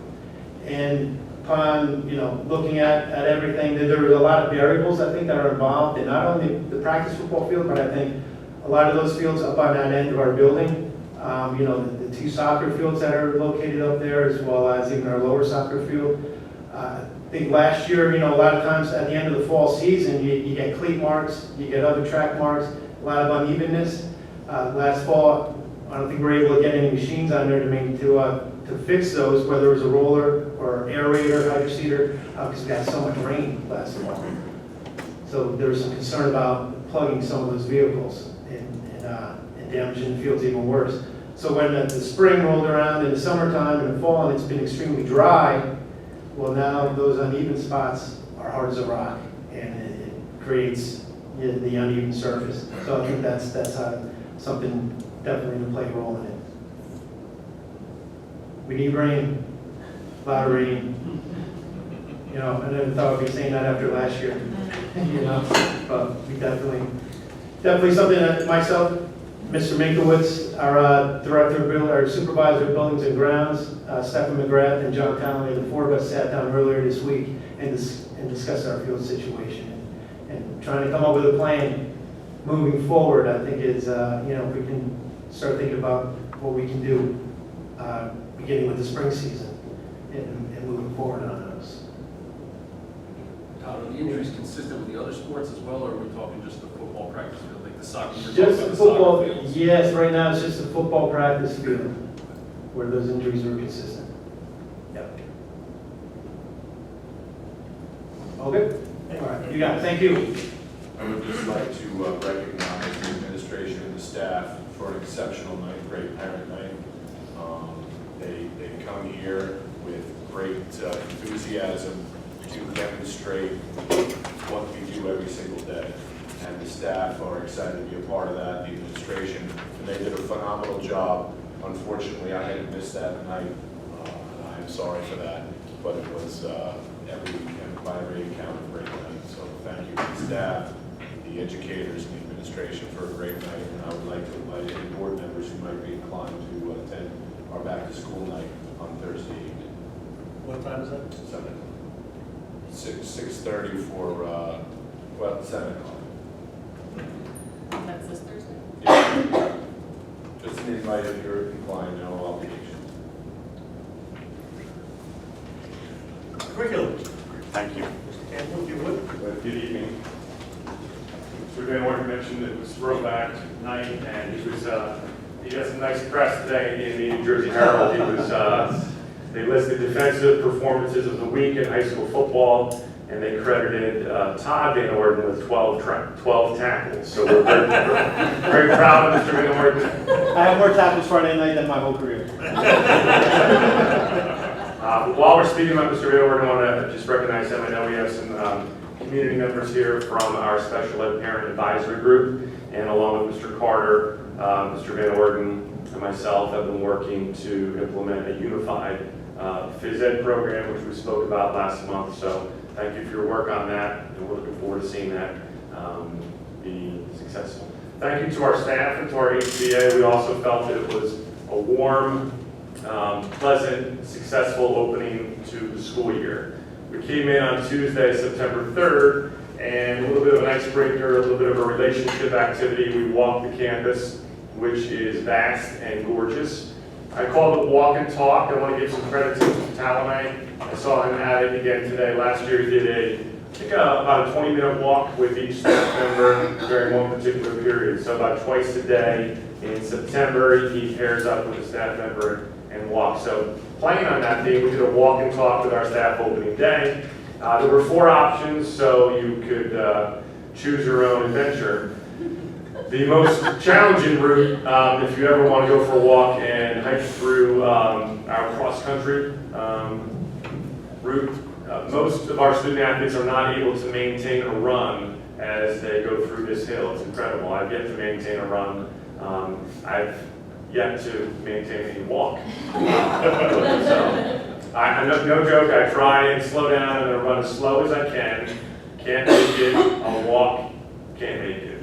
So to go out and see that the kids do pretty well on that is impressive. But it's a beautiful campus. That was a nice way to start the day, and then we were out hiking and building relationships. And the weather was perfect, so it was a nice start to the school year. After the different groups walked across the campus, we met down on the football field, had a couple activities, and in recent years we've tried to be a little more creative with our staff photos. And they, the last 2 years, one up the High Point Monument, and then one with an aerial drone shot. They were great. So we went really big this year. We were going to top that, and we were going to spell out High Point on the football field, which really came out incredible. We're very proud of our ability.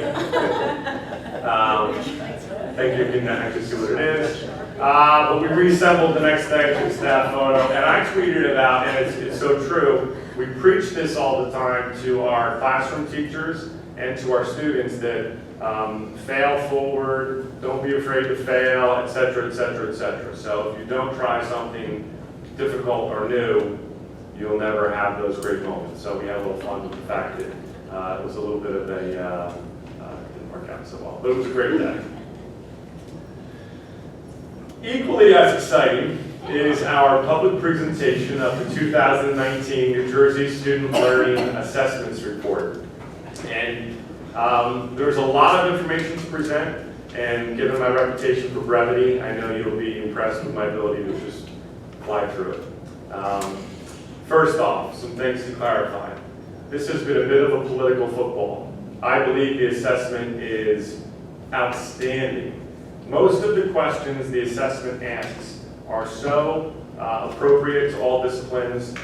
Reading comprehension is a major component of it, no matter what discipline you're in. To have to read a 500-word essay and then, through multiple choice questions, identify the author's point of view, to be able to look at 2 pieces of writing and identify how the 2 authors differ on a particular topic.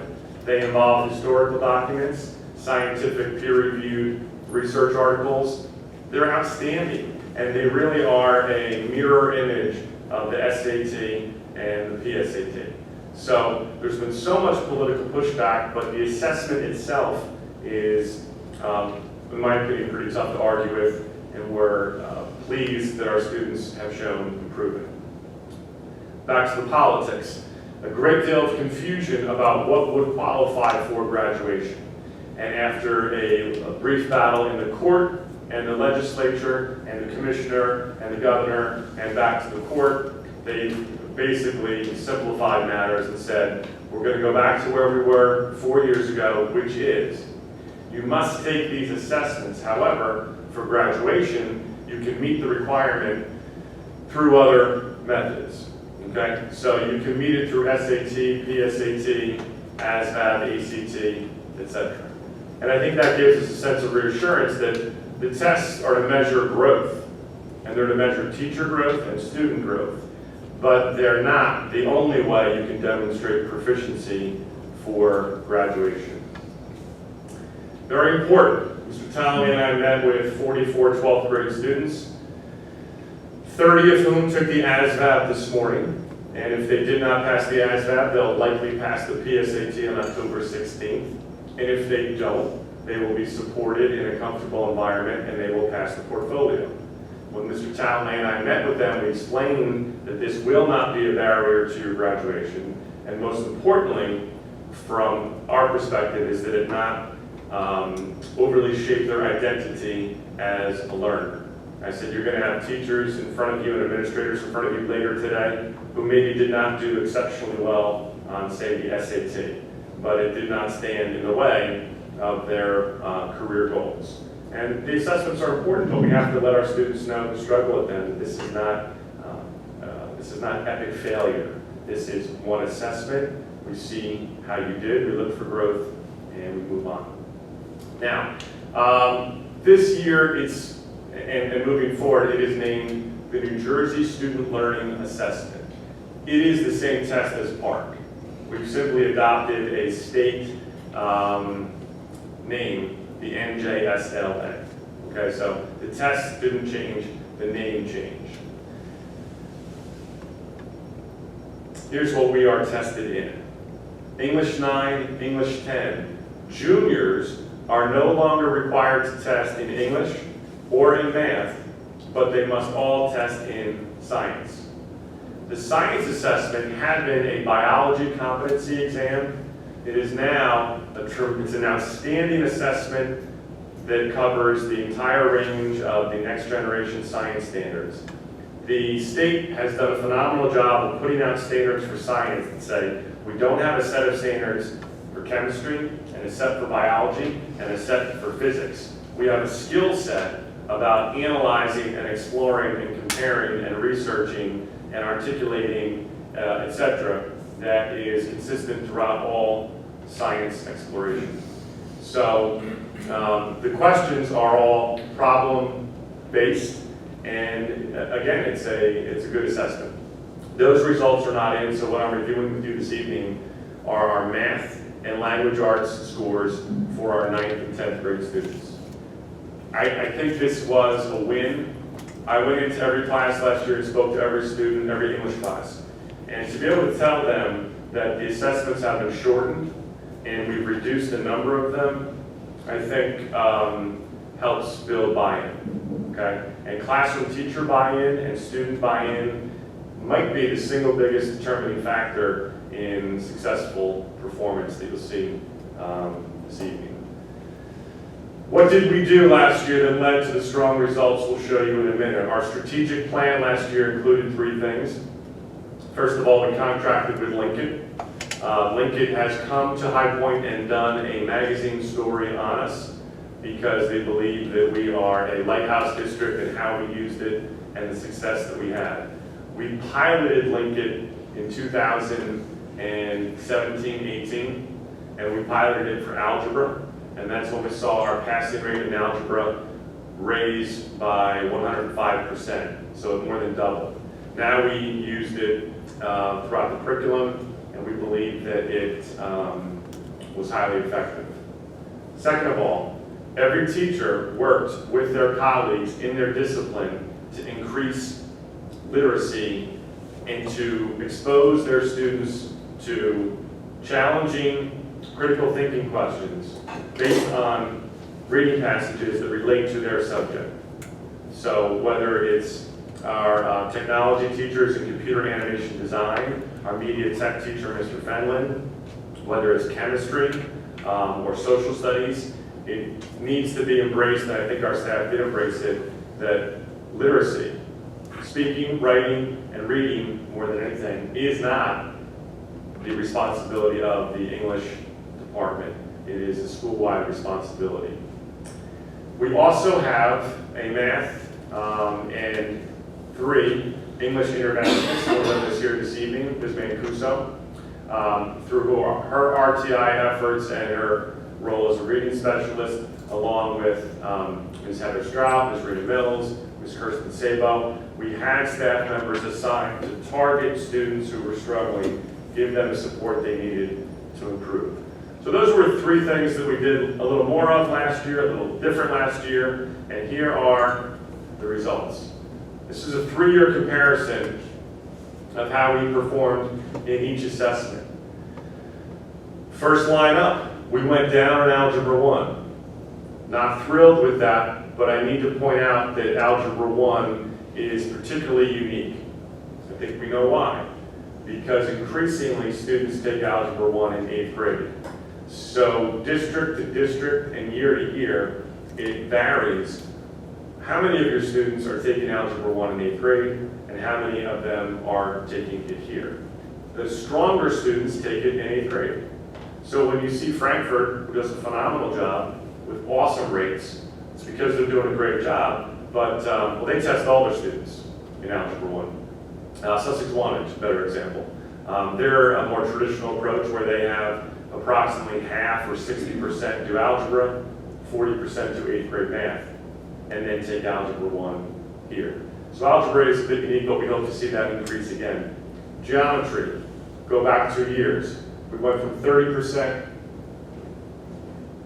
to 33%, which is a modest increase. I shouldn't say modest increase. Last year it's a 50% increase. So geometry went up from 22% to 33%.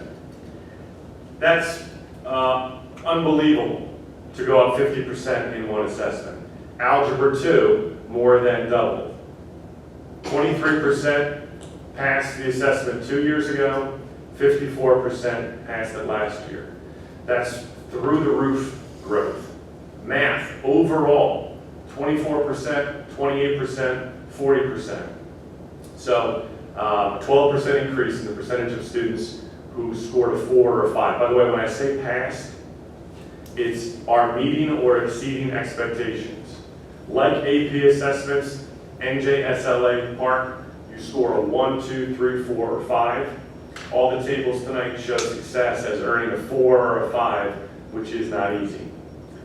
Our freshmen, last year's freshmen 52%, this year's 57%. Last year's sophomores 40%, this year's 59%. That's essentially a 50% increase for our sophomores. Our 11th graders, there were 5 juniors who took the test. I believe we could discount those results because those are fairly insignificant, right? Because it was optional. The bottom number is, if you take all of the students who tested in math and English over the past 3 years, our overall passing rate, 32, 33, 50%. So we went in 2 years from 2 out of 3 students not meeting or exceeding to half of our students reaching that achievement level. Those were really positive trends, and we thank our teachers and our students for working hard and trying to to achieve. So we're very excited about that. Got about 72 more slides, so I'll continue on. This shows a 3-year analysis of what percentage of students were performing poorly at the lowest 2 levels and what percentage were performing at the highest 2 levels. If you can see, in every single assessment, the number of students, the percentage of students performing poorly went down, went down, went down, went down. The percentage of students who hit 4 or 5 went up, went up, went up, went up. So another example of really significant growth. Now, how does that compare to the state? This year, Algebra 2, we were just below the state average, but let me remind you, that's not apples to apples. Algebra 1. Our Algebra 1 number there is comparing all 8th and 9th, whereas ours is just 9th. So the statewide figure for Algebra 1 includes all of your honor students, most of whom take it in 8th. Nonetheless, if you look at our scores, you'll see that we meet or exceed the state average, and we aspire to do even better than that. But we were not always above the state average, and we are now essentially at or above the state average in every assessment level. So we're very pleased with that. Some notable achievements. Overall passing rate soaring from 33 to 50%, which you saw. Meeting or exceeding state averages across the board. Over a 3-year period, dramatic increase in high achievement, dramatic reduction in low performance. What are we doing for next year? So we have 2 or 3 things on tap right now that will make these results, we hope, improve even more. First of all, I had a webinar training with a trainer who's going to be here on he's going to be here on October 16th to do pull-out sessions with the majority of our teachers on depth of knowledge. Many people, back. Bloom's taxonomy is a phrase that's been around for decades. Basically, DOK is a more common term rather than Bloom's taxonomy. It basically says that DOK 1, 2, 3, or 4. If you ask a student to put 4 presidents in order, that's basically recall, that's level 1. If you ask them why this president won the election following that president, that's level 2. They have to analyze.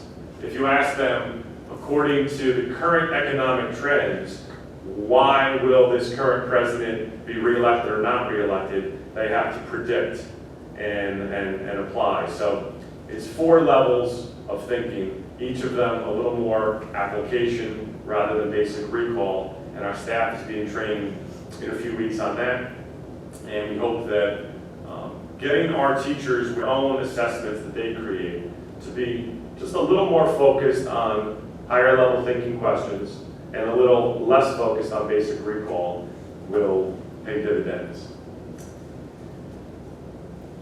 Again, we would like to get our math and language arts interventionists in touch with and targeting students who show that they're struggling.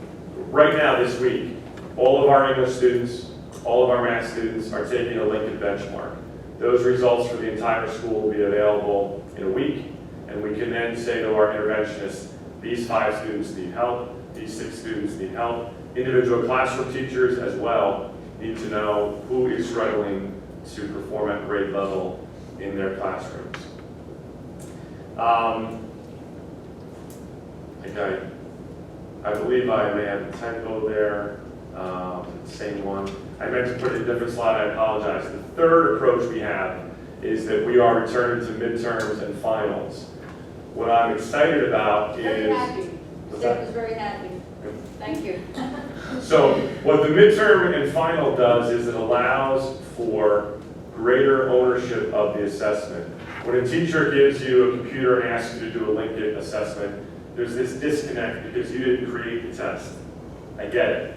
So we're now asking teachers at the end of each semester to create common assessments, to collaborate more intensely with their coworkers, and to create assessments that are meeting the standards that are going to be evaluated. So those are some things that we're working on. Quickly, this is all, and I know I'm being recorded here, all of this information is, has been posted to our website and is available for public review. This shows for 9th and 10th, the percentage of students at each performance level relative to the state average. And it reflects what I said before, that we are, in many instances, exceeding the state average. This shows the exact same thing for math. Percentage of our students at each of the 5 levels, state average for each of the 5 levels. A very important part of CUSAC is that we dig into our subgroups, that we identify trends that need to be remediated, that we publicly present on them, and that we strive to improve in those areas. There is a, again, this report that is on our website has all of the subgroup data for 3 years in every assessment that we give, and these are the broad subgroup categories: gender, ethnicity and race, economic disadvantage, disability, English language learner, and migrant status. I'll give you just a narrative on some of those discrepancies and how we plan to close that gap. Our female students perform higher both in language arts and in math. Not surprisingly, it mirrors national trends. That gap is much greater in English.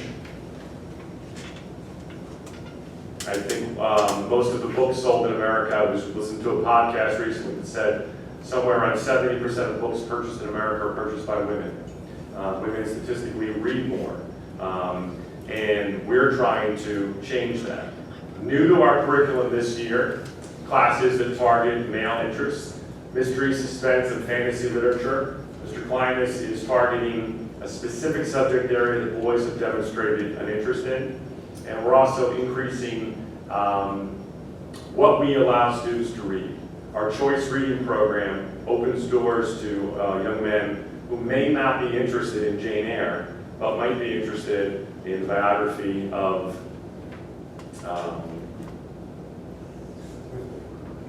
Eli Manning. Okay? And so by providing that choice, we hope we can excite our male students to be more into reading. We do not have a large sample size to compare ethnic disparities. However, our white students do perform higher than our non-white students. Through those targeted benchmark results, we can identify students who may be white or may be non-white, and we can target them for improvement. And we have a legal responsibility to evaluate gender, race, economics, and make sure that enrollment in programs, access to programs, and success rates are equitable. That's, I think, a democratic principle of public education. Economic disadvantage. Our Title I funding demands that we use a significant amount of our RTI resources to help students who are at a disadvantage. In many ways, we do this. First of all, equity and access. We allow all students and encourage them to take high-level courses. We waive the fee for AP assessments, and we support economically disadvantaged students in a variety of areas. Here is something that I think is going to raise the bar for some of our students that have disabilities. Challenge. Biology. Honors biology. College prep A biology. College prep B biology. Special education pull-out biology. That's 5 levels of biology. What we're asking our teachers to do is really uncommon for our past practice, and that is to take a portion of the midterm exam and give the exact same component to all 5 levels. The special ed pull-out section needs support. Perhaps the college prep B level needs to have it graded with a more generous curve, but the same assessment. And then the honors level course needs to augment that with another portion that's far more rigorous. But to be able to look at a common, the law says they all learn biology. These are the standards, this is what you must know, this is what you must teach. It will be a challenge, but an exciting one to see to what degree can we look at all learners and say, here's what I know we can all tackle. Some better than others, but I believe that could have a significant impact on the performance and success of students with disabilities. We had no migrant students to measure in that subgroup. So this is our subgroup performance, as you can see.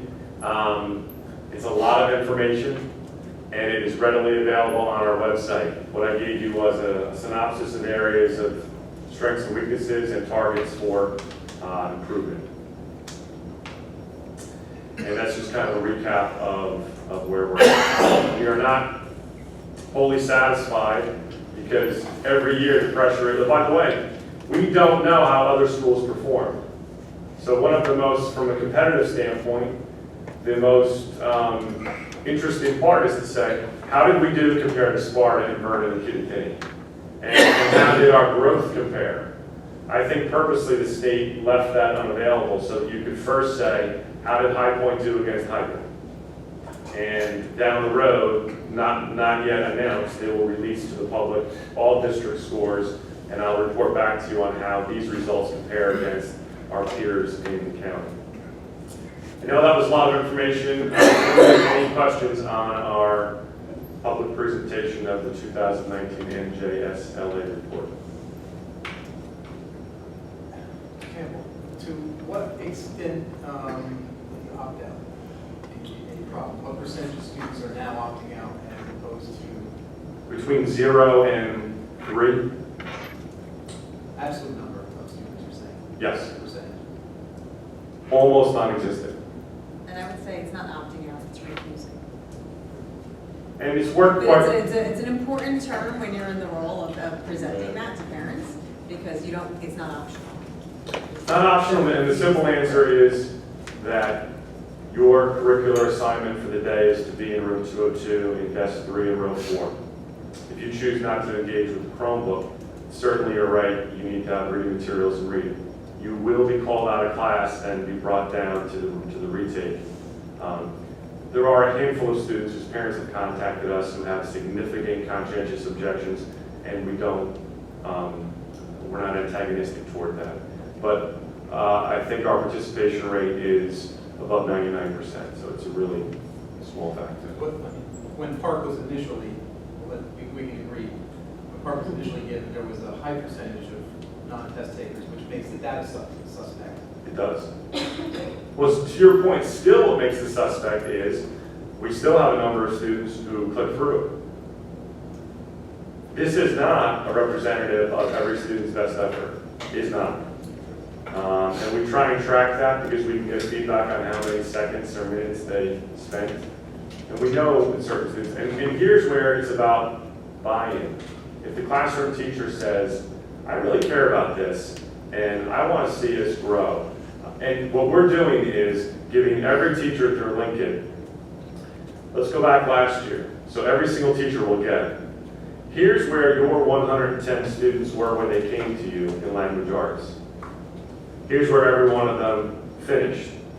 Can you see some students there where you can get some satisfaction that you really moved them 2 levels from a 1 to a 4? And then say to them, you will be expected to show improvement and you have some ownership over this. It's not you're fired if we don't reach this benchmark, but it's you own it. And you own it along with every other teacher that has that student, and there has to be a sense of a reflection that I played a part in that success. Or if I have 2 teachers and they both teach English 10 CPA, they both have 2 sections, 60 students, and one of them, every student went up a level or 2 levels, and one of them, very few did. That's where our PLC and our leadership has to be able to say, this isn't about you're in trouble, this is about maybe there's some things you could do a little differently and try and improve.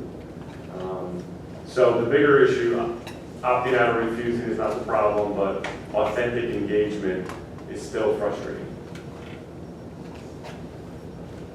We are pleased with the trends.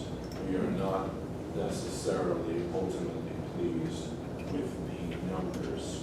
While we do believe that they tell a very partial story, we are not satisfied with where we currently are, but we do believe that the trend will continue. Okay, great. Then you have another very important legally required public presentation, and that is the presentation of our 2018 and 19 harassment, intimidation, and bullying self-assessment. We are required by law every year to assess our own program, to submit that to Trenton. It's been posted on our website since July, and this is the mandated presentation. The team that worked through this, Mr. Kevin Craig did an outstanding job. He was engaged most significantly with HIB incidents. Really, ground zero for HIB is Mr. Van Orden and Ms. LeDuc. Most of our HIB incidents begin as conflict. They begin as a disciplinary matter. They begin in the main office. And if there is a characteristic to the conflict that could be a HIB, then Mr. Craig comes in and we investigate it as such. But I want to thank all those people for their involvement last year. I spoke to some board members yesterday about our new HIB specialist on the agenda this evening. And one of the things I said, I also met with him today and relayed that conversation. It is not a one-person job. So the HIB process goes through the assistant principals and the principal, the director of curriculum, and the HIB specialist, and the superintendent, and ultimately the board. There are a lot of hands on deck to manage this issue. I'd like to point out that it's very, very specifically guided by legislation and policy. Policy 5512 is on our board. Very quickly. Key. Is it motivated by a distinguishing characteristic? So if two students get into a fight on the Jets and the Giants, could be if there's a significant power distinction. If it's bullying, one has power over the other in some capacity. But typically, it is sexual orientation, color, race, religion, ancestry, identity expression, mental or physical or sensory disability, or other distinguishing characteristic.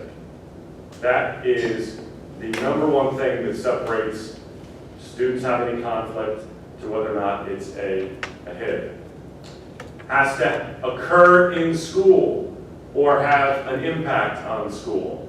It must be a substantial disruption, meaning that even if it happened, it has to be significant. There's got to be some depth to it to be a HIB.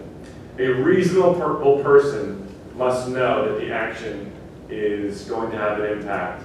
It must create a hostile environment and a very challenging component, even if the behavior occurs off campus, a la social media on a Friday night. If there is a, quote, nexus to the school environment, we are legally responsible to respond as if it were a HIB that happened right here. So it doesn't mean every time it happens off campus, but if it carries over to Monday, or if it impacts our students, we are legally bound to address that. And that's a very difficult line that I think Mr. Van Orden, Mr. Tallow, and Ms. LeDuc do a great job of distinguishing where that line is. It is a process. So what I'm reporting this evening is the fact that we must reflect and get better, which is something that we ask our students to do. Our self-assessment looks at programming, training, curriculum, HIB staff, procedures, and that's what we evaluate. There's a 78-point rubric. Our score this year was 74 out of 78.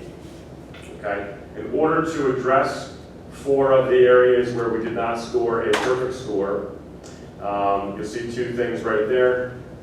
We have a training on October 16th for all staff on LBGT, HIB, cyberbullying, and suicide prevention. Our staff have requested more information on how to support students, students from diverse backgrounds and students who may be subject to bullying. And we want to answer that call, provide them, and make them comfortable and capable to respond. We also have an increased awareness of LBGT rights in our curriculum.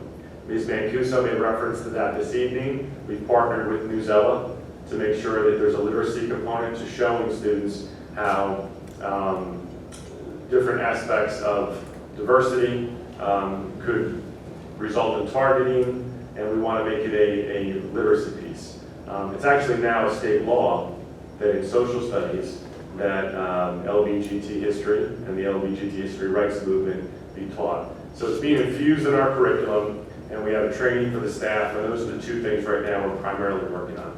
We also have Mr. Rice attending a 3-day training in Monroe, New Jersey with Mr. Dave Nash, who's the leading legal advisor probably in the state, so that's some more PD to help train him.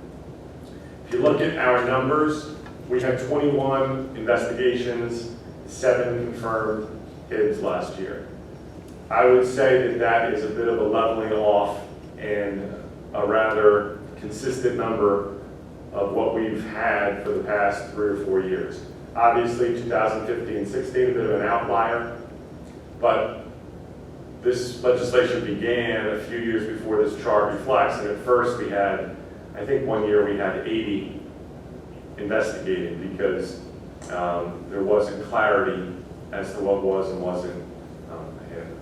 So we don't want 21 investigations and we don't want 7 confirmed HIBs, but we have 900 adolescents, and occasionally their behavior falls into that category.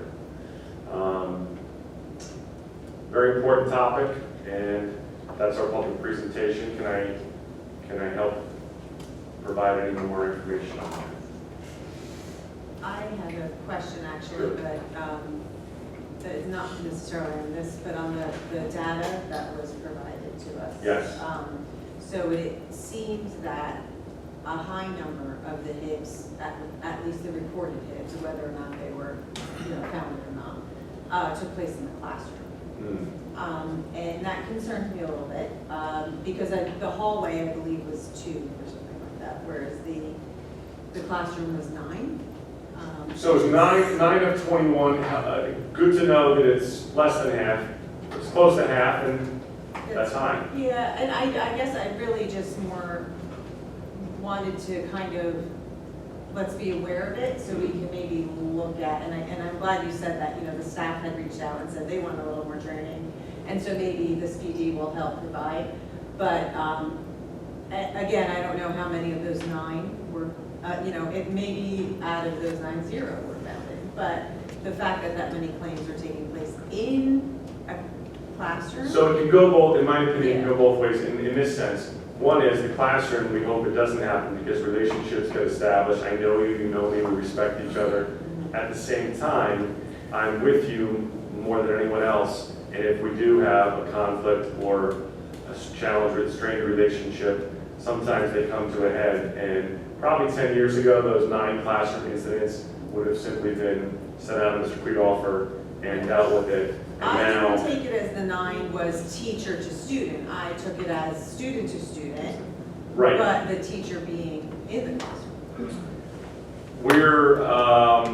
We want to make sure that we train our staff better about how we respond, about what their rights are, and ultimately how to diffuse conflict. And I agree, that's all I'm asking. Yeah. Because like that was just a point I wanted to bring up, is that I think it's just something that we need to keep our eye on. There are instances, to be honest, and I don't think I'm being dismissive to say there are incidents where someone, if someone says the magic word, Yeah. they get an investigation. Right. So there are instances where it's completely unfounded, but if an individual in the school community claims they feel that way. I understand. Yeah, so I think supporting our staff and making sure that they know the procedures, and hopefully that will make them feel empowered to function confidently because you feel a bit vulnerable sometimes, that you're dealing with conflict management all the time, and you feel that there's this, so a bit of a weightiness to that conflict, which could easily escalate into an accusation, and then it gets. And I mean, you know, it could be classroom management, could be, you know, a variety of things, and it could be nonsense. I mean, Right. But I just think it's something to look into. Gotcha. I have one more crazy, no, I'm just kidding. Can I say that I've enjoyed the microphone tonight immensely? Congratulations. Thank you, regardless, It's been to be a commended. long time coming, but this is amazing. We can hear everything so well, so thanks. Thanks. The presentations you just endured are required by code and statute, and for various government entities require them. Thank you for your patience. Ringing endorsement.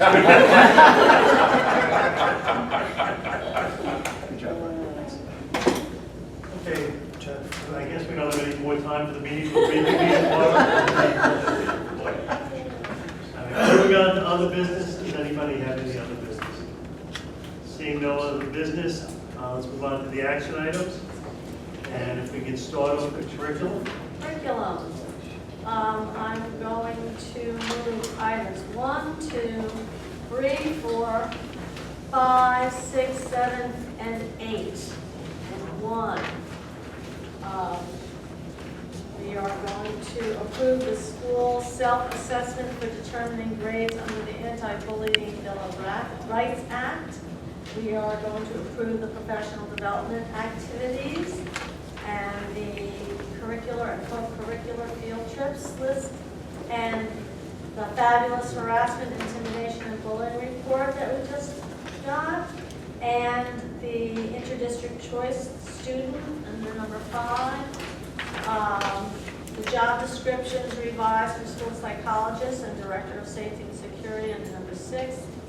Under number 7, we are going to authorize the special education structured learning experience that is being put in place.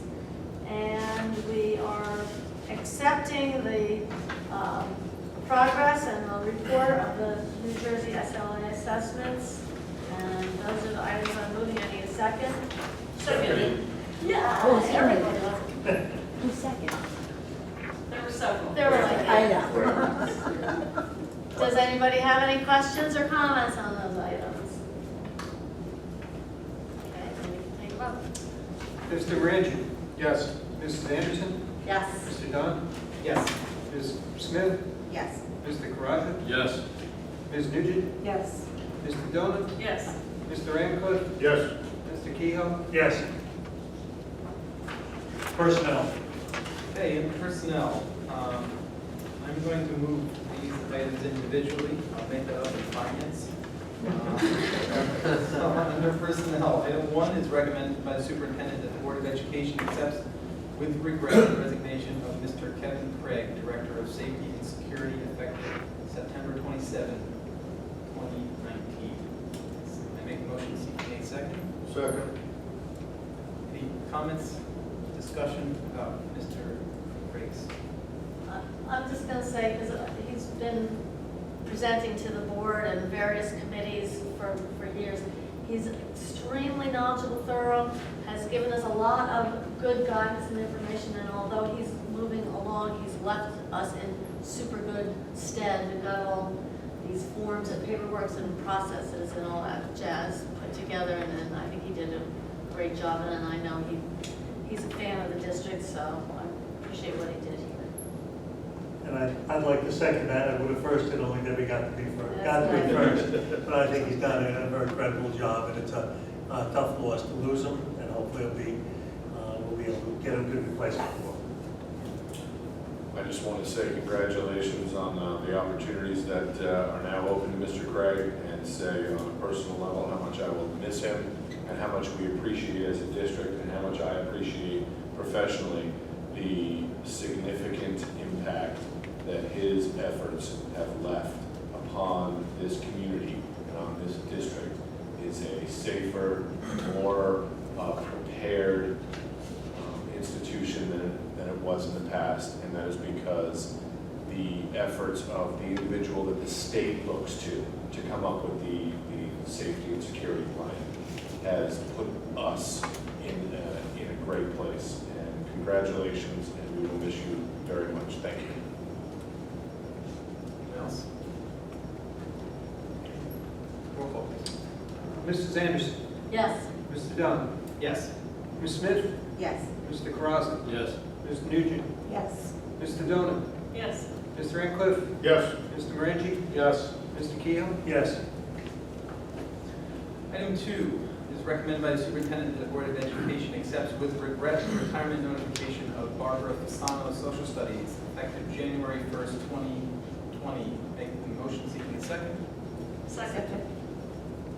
Discussion or comments on Mrs. Fasano's?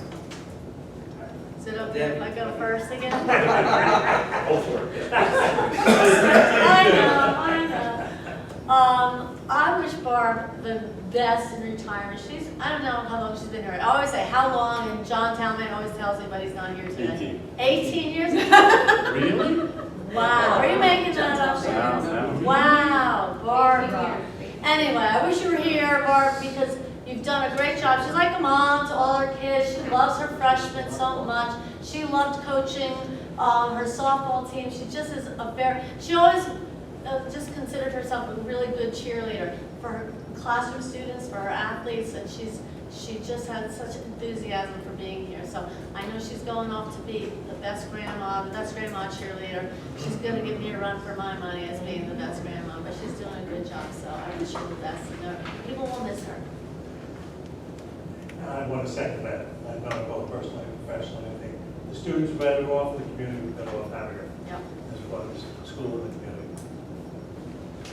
Thank you. And I would want to say congratulations, Barb. You have earned the ability to leave on your own accord and leave behind a significant impact on the lives of the people of this community.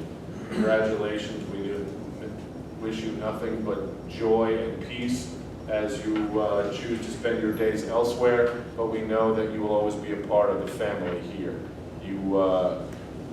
We shared an office together for many, many years. We used to joke around. Barb sometimes liked to whistle. And in the back of the, I don't like that. In the back of the office, I would say, Barb! And we talked about that whistling. And she was good-natured and it was fun. And I will miss you. I adore you. Congratulations. I guess roll call, please. Mr. Dunn? Yes. Ms. Smith? Yes. Mr. Karazan? Yes. Ms. Nugent? Yes. Mr. Dona? Yes. Mr. Ratcliffe? Yes. Mr. Morangi? Yes. Mrs. Anderson? Yes. Mr. Kehoe? Yes. Okay, I'll move item 3, as recommended by the Superintendent Board of Education approves Mr. James Rice for the position of Director of Safety and Security effective September 30th for the 2019-2020 school year at a prorated salary of $62,000 per year. Making motion seeking a second. Second. Any discussion on item 3? Seeing none? Ms. Smith? Yes. Mr. Karazan? Yes.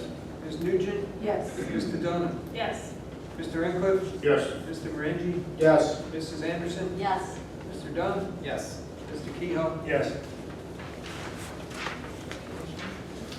Okay, item 4, in accordance with the terms of the HPEA agreement, the following individuals have provided the appropriate verification required for advancement on the guide for the 2019-2020 school year.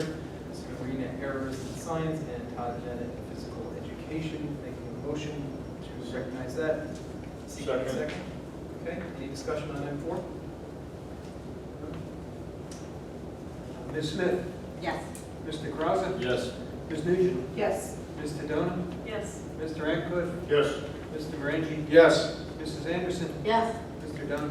Yes. Mr. Kehoe? Yes. Item 5 is a recommendation by the superintendent that the Board of Education approves the following substitutes for the 2019-2020 school year. And they are Alec Pacino, Elena Destories, Amjad Masood, and Jan Tiger, pending necessary updated paperwork. Making a motion, seeking a second. Second. Any discussion on item 5? Okay. Mr. Karas? Yes. Ms. Nugent? Yes. Ms. Sedona? Yes. Mr. Incliff? Yes. Mr. Rangi? Yes. Mrs. Anderson? Yes. Mr. Dunn? Yes, abstain on Mr. Tiger. Ms. Smith? Yes. Mr. Kehoe? Yes. Item 6, making a motion that it is recommended by the superintendent that the Board of Education approves the following individuals as work experience students to work in the locations listed effective September 16, 2019 for the 2019-2020 school year at the hourly rate of $10. Students will work no more than 50 hours per week, and they are as listed. Any, seeking a second on number 6? Second. Any discussion? Comments? None? Ms. Nugent? Yes. Ms. Sedona? Yes. Mr. Incliff? Yes. Mr. Rangi? Yes. Mrs. Anderson? Yes. Mr. Dunn? Yes. Ms. Smith? Yes. Mr. Karas? Yes. Mr. Kehoe? Yes. Item 7, we're going to make an amendment here at the table. The person listed as HIV specialist should now read Mr. James Rice. So we'll strike Margaret Havens and replace that with Mr. James Rice. Okay, so the item number 7 will read as follows. Recommended by the superintendent, the Board of Education approves the following appointments for the 2019-2020 school year. The 30th, 2019. The attendance officer will be James Rice. The HIV specialist will be James Rice, and the homeless liaison will be Lindsay Luke. Seeking a second on item 7. Second. Any discussion or comments? I guess not. Ms. Nugent? Yes. Ms. Sedona? Yes. Mr. Incliff? Yes. Mr. Rangi? Yes. Mrs. Anderson? Yes. Mr. Dunn? Yes. Ms. Smith? Yes. Mr. Karas? Yes. Mr. Kehoe? Yes.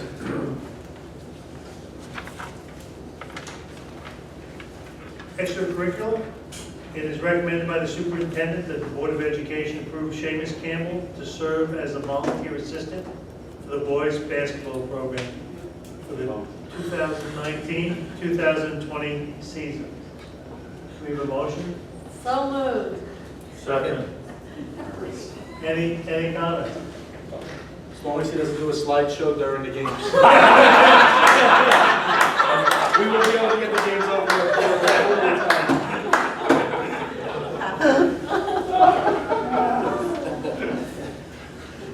Any other comments? Sorry, Seamus. Roll call. Ms. Sedona? Yes. Mr. Incliff? Yes. Mr. Rangi? Yes. Mrs. Anderson? Yes. Mr. Dunn? Yes. Ms. Smith? Yes. Mr. Karas? Yes. Ms. Nugent? Yes. Mr. Kehoe? Yes. Okay, policy, there are no policy items at this time. Negotiations, there are no negotiations items at this time. And building and grounds, there's no building and grounds item at this time. So we'll move on to finance and see if we can make up time. Okay, so as promised, I would like to move items 1 through 7 together under finance. Item 1 is recommended by the Board of Education. Hey, wait. Oh, Bob, can I stop for a minute? Can you do 1 to 6, and we're going to request that 7 be tabled. Okay.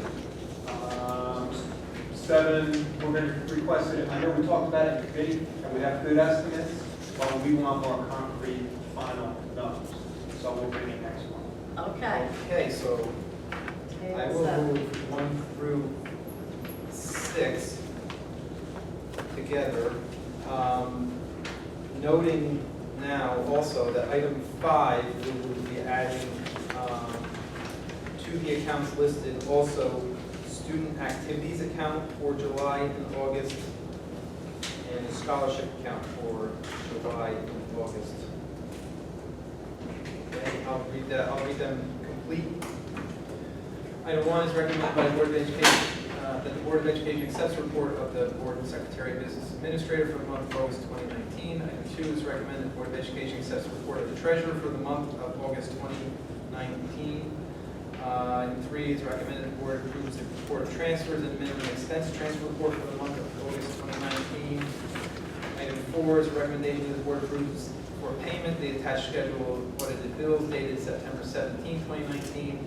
Item 5 is recommended the Board accepts the adult education agency account, athletic account, cafeteria account, principal petty cash, and school store account for the month of August 2019, and accepts the student activities account for July and August 2019, and the scholarship account for July and August 2019. And finally, item 6 is recommended the Board approves the following tuition contracts between High Point Regional High School sending and the following districts and related information as listed. Seeking a second on those items. Second. Any discussion on items 1 through 6?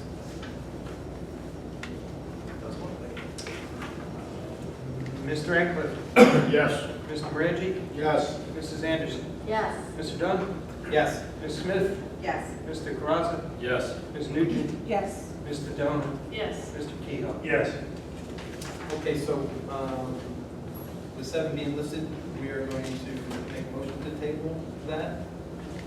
Is that how we'll handle it? Please. Seconded. Right, so, yeah, so I'll just read that out, that, make a motion to table item 7 as listed, which was a recommendation to approve the agreement between Smiles High School and High Point Regional High School for the facility use during 2019-2020 school year, for ice hockey. Make a motion to table that. Second. Second, any discussion on the motion to table? All in favor? Aye. Aye. Opposed? Okay. Transportation. Okay. Under items 1 through 4, item 1 is a parental contract for a student to be transported. Item 2 is a joint transportation agreement for a student contract.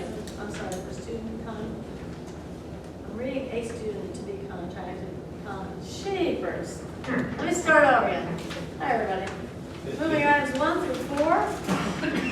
Item 1 is a parental contract. Item 2 is a joint transportation agreement. Item 3, quota contracts for trips. And item 4 are renewal contracts for transportation as listed. Those are the items I'm moving. Second. Anybody have any questions, don't ask me because I apparently don't know what I'm doing. None? Thank you. Roll call? Mr. Morangi? Yes. Mrs. Anderson? Oh, yes. Mr. Dunn? Yes. Ms. Smith? Yes. Mr. Karatza? Yes. Ms. Nugent? Yes. Mr. Donah? Yes. Mr. Ankliff? Yes. Mr. Kehoe? Yes. Next section is long-term planning. I'd just like to address a couple items on this. And one is we've been reaching out to the sending districts to gather their student population by grade to be able to better put it together and analyze the incoming future, what the future needs are for the school. We've had great success. We met with Ralph Smith from Frankfurt Board, spoke with him and got a lot of cooperation from him. Debbie Anderson and I just had a meeting with both Dick and Colleen, the president and vice president of Sussex Wattage, who were very cooperative, and we developed a very good relationship in getting information and cooperation with them also. We're still waiting to hear from the Lafayette School, and we have had no word back from the Montague, but we're working on developing those. With that, we're able to still gather a lot of information and present it in developing a long-term and having a 10-year plan that we can fold out and present it as we go forward. Included with that is a long-term facility plan that is being developed and going to be worked on with the Buildings and Ground Committee and the Finance Committee, depending upon, this is an older building, about 50 years, so we certainly need to plan on what the needs are in the next 10 years and what the needs are to maintain it for the next number of years. So we'll be developing all that and presenting it as we go along. But we've had a lot of cooperation with Sussex Wantage and with Frankfurt. It's been wonderful. It really was a good meeting. And I didn't attend the one with Ralph Smith at Frankfurt, you guys were there. But the mere fact of having something set up where you can have a face-to-face conversation with somebody over a cup of coffee, and that way, in the future, if Bill needs to call up somebody and say, hey, you know, we're having this problem, or we'd like this kind of information, what can you guys do for us? It's not really overstepping any bounds in terms of gathering confidential information, it's just more of a willingness to work together. And it was fun. We had a nice conversation with everybody, and I think it's that move to just have more collegiality and relationships. It's at the board level as well as at the classroom level. I think it's a good thing to do. Yeah, And it was your idea, and I applaud that. It's a good you idea. wouldn't think it'd be hard because we're all trying to educate the same kids. Yeah, yeah. So hopefully we'll continue I think that. once it begins, it's going to be like, oh, why didn't we ever do this before? So it's a good thing. And one last thing, I just do want to comment, since we're talking about it, I want to comment on Dr. Ripley and Seamus, who went with Patty to the Lafayette Township Board and made a presentation on the budget for this upcoming year, answered all the questions the township had, and it really worked out very well. Spent as much time with the board, the township board. That was the township board, not the school board, as they wanted to answer their questions. And I think you did a fabulous job, and I think they were very, very appreciative of it. And we have plans to try and continue that with other town committees and governments as they allow us to come We will in. reach out to them for next spring, so that we will make the rounds to our 7th district communities. I like that too. Thanks. Thank you. No legal items at this time. Next item is correspondence. I don't believe we have any correspondence to present at this point. Miscellaneous, does anybody have any miscellaneous items that we haven't addressed you'd like to address at this point? Seamus has it all covered. Okay. Then public comments. Anybody, it doesn't have to be an agenda item, you just ask, you give your name, your address. Try to keep about 3 minutes. You're being recorded. So 96. Chris Carney, 24th Street, Frankfurt. I want to thank Dr. Ripley too. He came to Frankfurt Township and gave a good presentation on your budget, so thank you for that. Thank you. So speaking with Dr. Ripley and Mrs. Anderson, we spoke briefly about charging students who drive a fee every month to come to school and park. You're already paying for the buses to pick them up. I think that's your duty to do that. Just some rough numbers myself. I figured around 200 kids are driving to school. About 10 months a year, $10 a person. That's $20,000 over the year. I would offset a lot of costs for travel, class trips, sports events, and whatnot, because obviously you guys spend a lot of money on what I'm looking at. I would hope you guys could consider that. I don't know if you have before, and now you guys have a different board, and maybe your thinking's a little different as it could be in the past or was in the past. I think that's all I got. Thank you very much. Chris, we can take that up in committee and talk about With it. your committee? Yeah. All right, thank you. Thank you very much.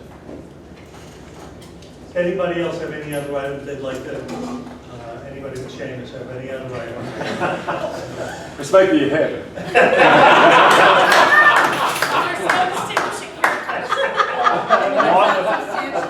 Verbosity. Seeing no other comments, any non-committee board member reports or nothing?